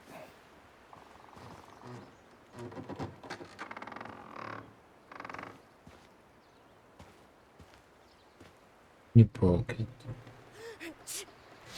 Bless you. Well, at least the door is open now. Yeah, that's easy enough to fix.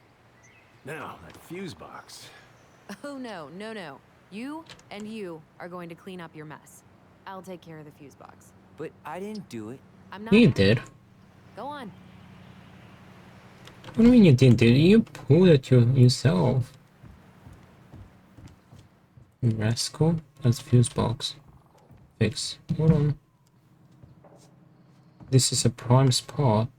Ooh, that's cool. For a figurine. Let's take a look. Look at what? The whole jam needs to be replaced. Nah, just need to sand that part down. You could refinish the whole thing. That's the Mad Hunter. That's a lot of work.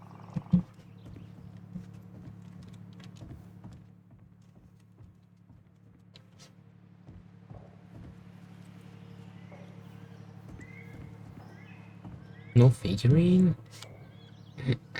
You have this whole barn and it's empty? Is that a car? I have another car here. Thanks. Alright.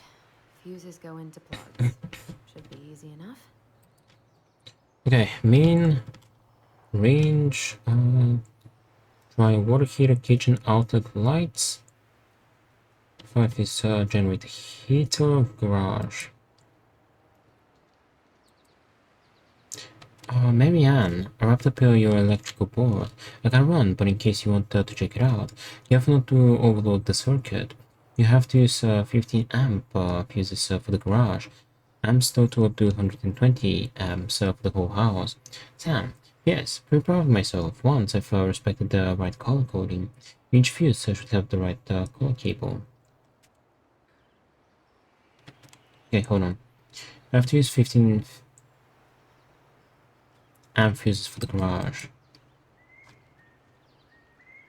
Garage is number 6. Number 6 already has one.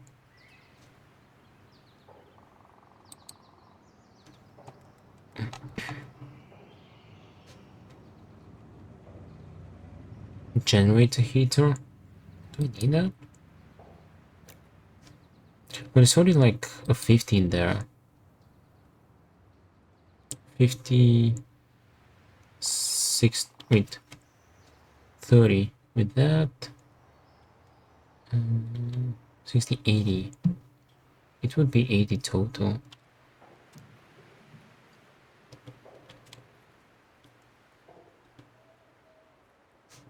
Kitchen, let's place the 30 in the kitchen. I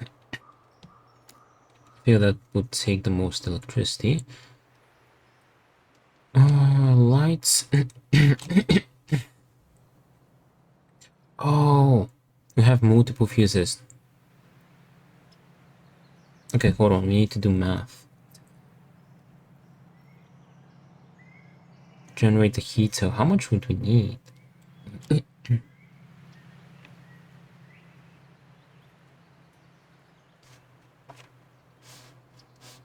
Is this part of the garage?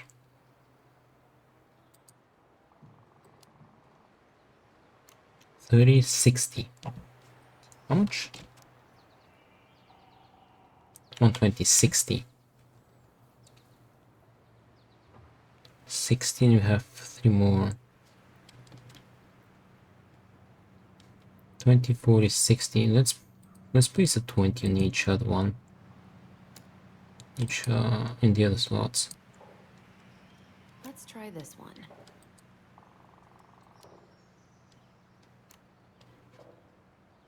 Verify panel. Hold on. 20, 40, 60. Okay. 60, 90, 120.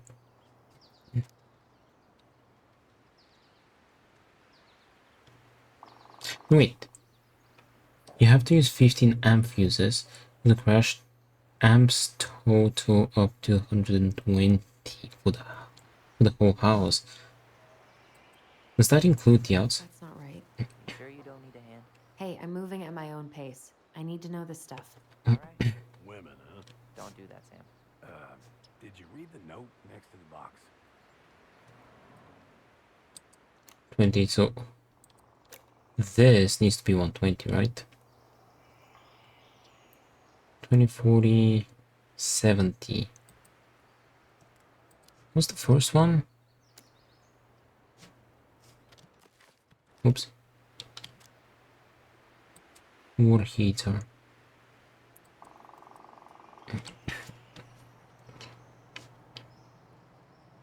Okay.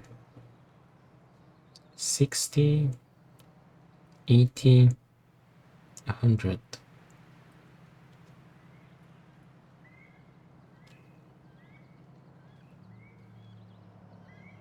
What if we replace this with a 30? 30, 60, 90. We should just have, wait. Just have 30s everywhere?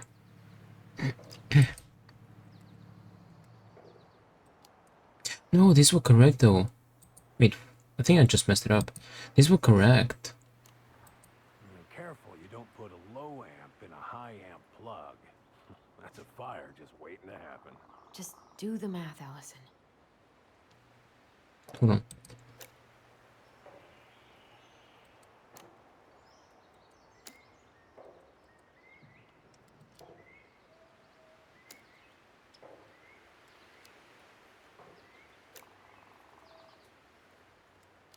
Let's try like this. Careful you don't put a low amp in a high amp plug. That's a fire just waiting to happen. Just do the math, Allison.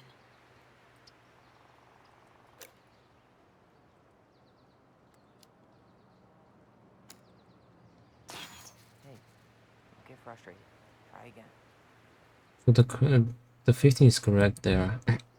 So this is 15. Why isn't this working? See any white cable?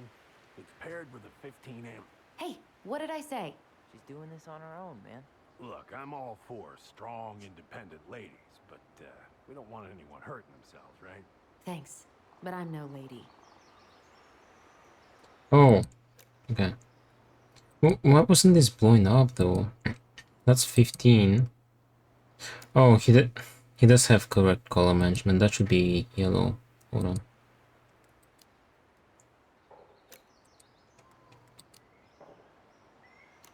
The yellow is fine there. Seems good. There we go.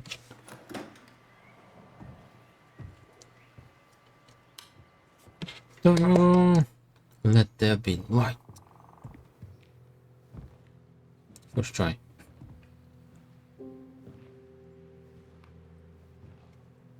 The shotgun.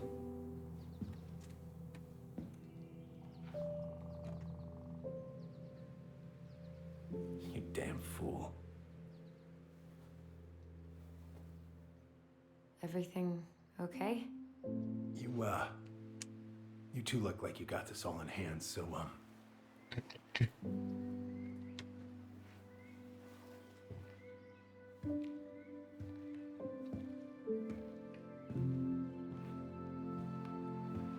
bye. He kind of, I don't know, he kind of reminds me of Bobby Single What was that about? from Supernatural.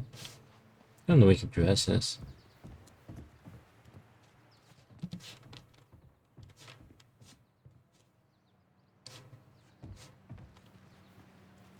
Examine. Huh, look at this. I think this is where she made all her toys.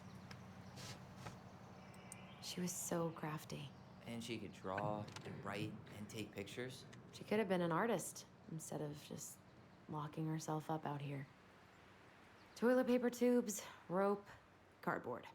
Wonder what she planned to make with that. Maybe a car? Ooh, or a tank. Yes, Tyler, those are fuses. Found Marianne's stash. Those have definitely gone bad. As far as I'm... Does canned Oops. food really expire? I Didn't mean to cut him they're off. light, right? not gonna be the one to test that out. Blueberry, salmonberry. Huh. Birch and fireweed? Bet it tastes like restricted freedom and 9 p.m. lights out. Hey there, little buddy.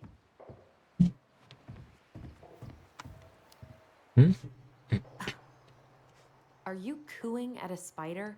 It had better be a tiny one. Don't listen to the mean lady. You're an 8-legged beauty. What are we gonna do with this wreck? Take it apart and sell the scrap. Be my guest. Be my guest. It sure looks like a pile of junk to me. Where you see junk, I see dollars. Oh man, I'm gonna put together the sweetest toolbox ever.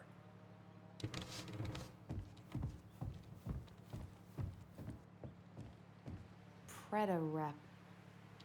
What's that? Wolf pee. Ew, what?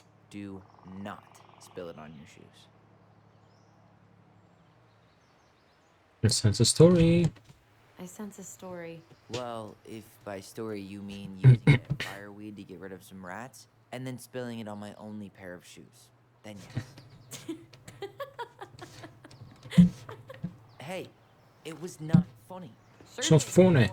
Allison, do you know who this is? What did you find? Do you know who that is? Yeah. That's Carol, Eddie's mom. I've seen other pictures of her, but never this one. Man, look at Brown. And Marianne. She looks really happy. Can I? Careful, the glass is broken. Are you okay? It stings. Let's go see Mom. But she'll get mad. We weren't even supposed to be here. Oh, I didn't expect a shotgun. Dang it. Allison, come here. I want to explore. Follow the memory. Infected.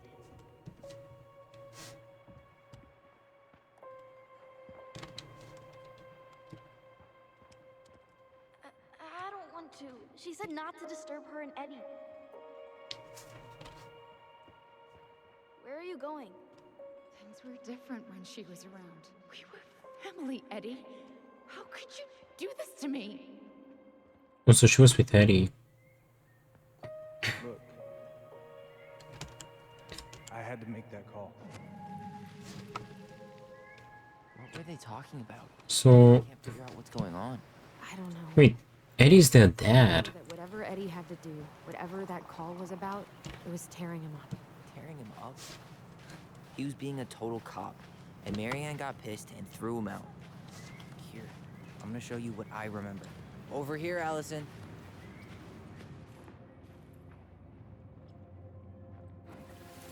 But his mom didn't like him for some reason. I had to make that call. We're eating a tomato salad dream scene. Following the law. Oh, yeah? This little visit right here. What would the law say about this, huh? Look, I didn't have to come out here, but I did. Eee, dream scene. Goddamn hypocrite. Get out of here. Get out of here. Be gone. I said get out! Out! What? She didn't throw the picture at him. You sure about that? He was being Okay. a complete... I was kidding, How dream can you be scene. sure? We were eavesdropping. We could barely see a thing. What do you think happened then? Tyler is a bit too angsty. Look, Not fun. I had to make that call. It's okay, dream scene. What I'm legally required to do. Then why are you here? Pretty sure this isn't for I wanted you to hear it from me. Please leave. Mary Ann. Made me cry. It's good to let it out sometimes, Dream Scene. How do we keep remembering the same thing so differently? It was a long time ago, and, well, memory's a tricky thing. Wait, when did that happen? Because you remember things how you want to remember them, Tyler. It was the exact same day she attacked you. That's Shut what up! I thought. Uncle Eddie said You he made hadn't me seen cry, you Dream for Scene. weeks. Yeah, that was bullshit. And what was all that about following the law? What was he doing here exactly? Following the law? Didn't you listen? Must have had reasons. He must have But you had didn't something mean to he's be. not telling us. Look, I know he's Dream Scene and going in the suit. That doesn't make him incapable of lying. I can't see him being that cold with Marianne, even if he was being a cop. I mean, I can, but who knows? Guess memory's a tricky thing, huh? Choose Tyler's memory. Marianne was angry. Oh, do we have to make a choice again? Wait, Tyler. You're making it really difficult to pick your side, Tyler. Why is it I'm choosing? Figuring out how to play games are bad. Games. I don't know, do you have a Switch? Can I interact with the shotgun? No, it doesn't let me. Not on my Mac. You could play it in Harvey. That runs on Mac, and yeah. Yeah, Tyler, sorry mate, but Allison, duh. I know you were just doing your job, but I need you to go. No take needs to take most 1 2005, but I need an emulator. Just get out of here. I wanna play that right now. Alright. Say Brown really felt bad about whatever he came out to tell her. It was still the day she attacked us. He still lied. Now what? You go and get a straight answer from him. First need which emulator, I don't know. Right now? Yes. I'll go get my car keys. But what will these mountains of trash do without us? Fuck the trash.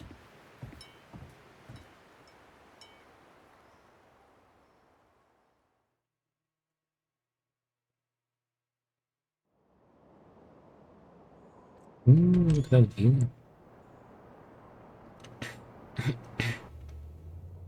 Man. Tally's legit just trying to villainize everyone. I mean, I may not be the guy's biggest fan, but he's always talking about the truth and the law and shit. Do you have to be so happy about it? What? I know you've been waiting for something like this. Something that proves Eddie's an asshole. But gloating about it is really not cool. It's Tina. I gotta take this. Yeah, just a sec. I'm parking the car.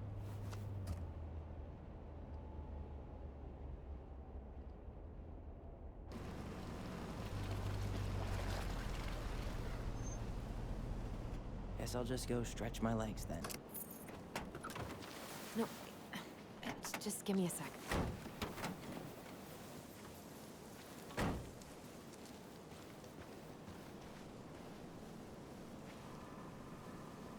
Okay, Tina, what's going on?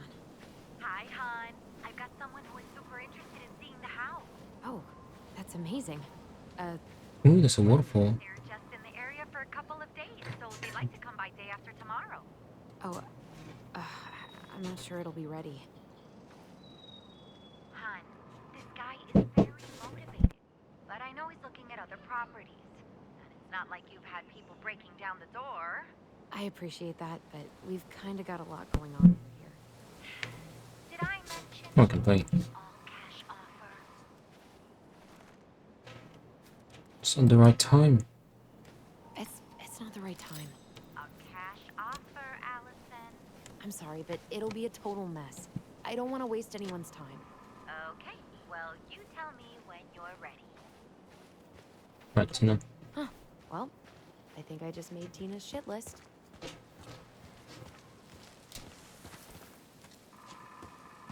What's that sound?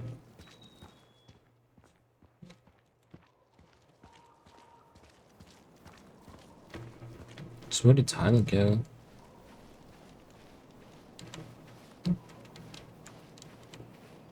I think we should have got a save point here.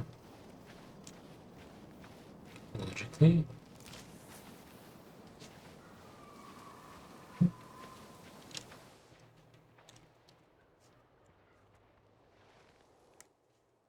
Find Tyler and tell him about your decision. Well, he's not gonna be happy about that. Anyway, we'll tell him tomorrow. He's starting to get the lead. Alright. Well, let's head over to Rippy. He's on. I wanna play this. There is actually someone playing this.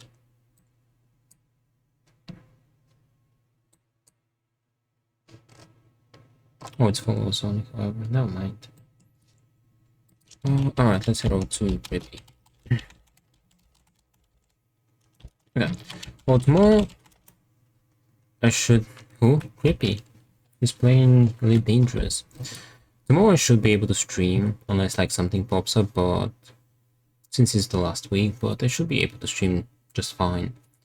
So tomorrow we're gonna keep going with Tell Me Why. How many achievements do we have? 9 out of 30. Almost like 1/3 done with the game. Yeah. Until tomorrow. So yeah, I appreciate you being here today, keeping company, lurking, chatting, stopping my hangout, and watching the stream. And I'll see you all tomorrow with more Tell Me Why. So yeah, have a good one, take care, and I'll see you soon. You're ending 6 minutes earlier. Shaking my head. I'm saying I'll start 6 minutes earlier tomorrow. Alright, take care, and I'll see you tomorrow. Easy. Okay. Bye.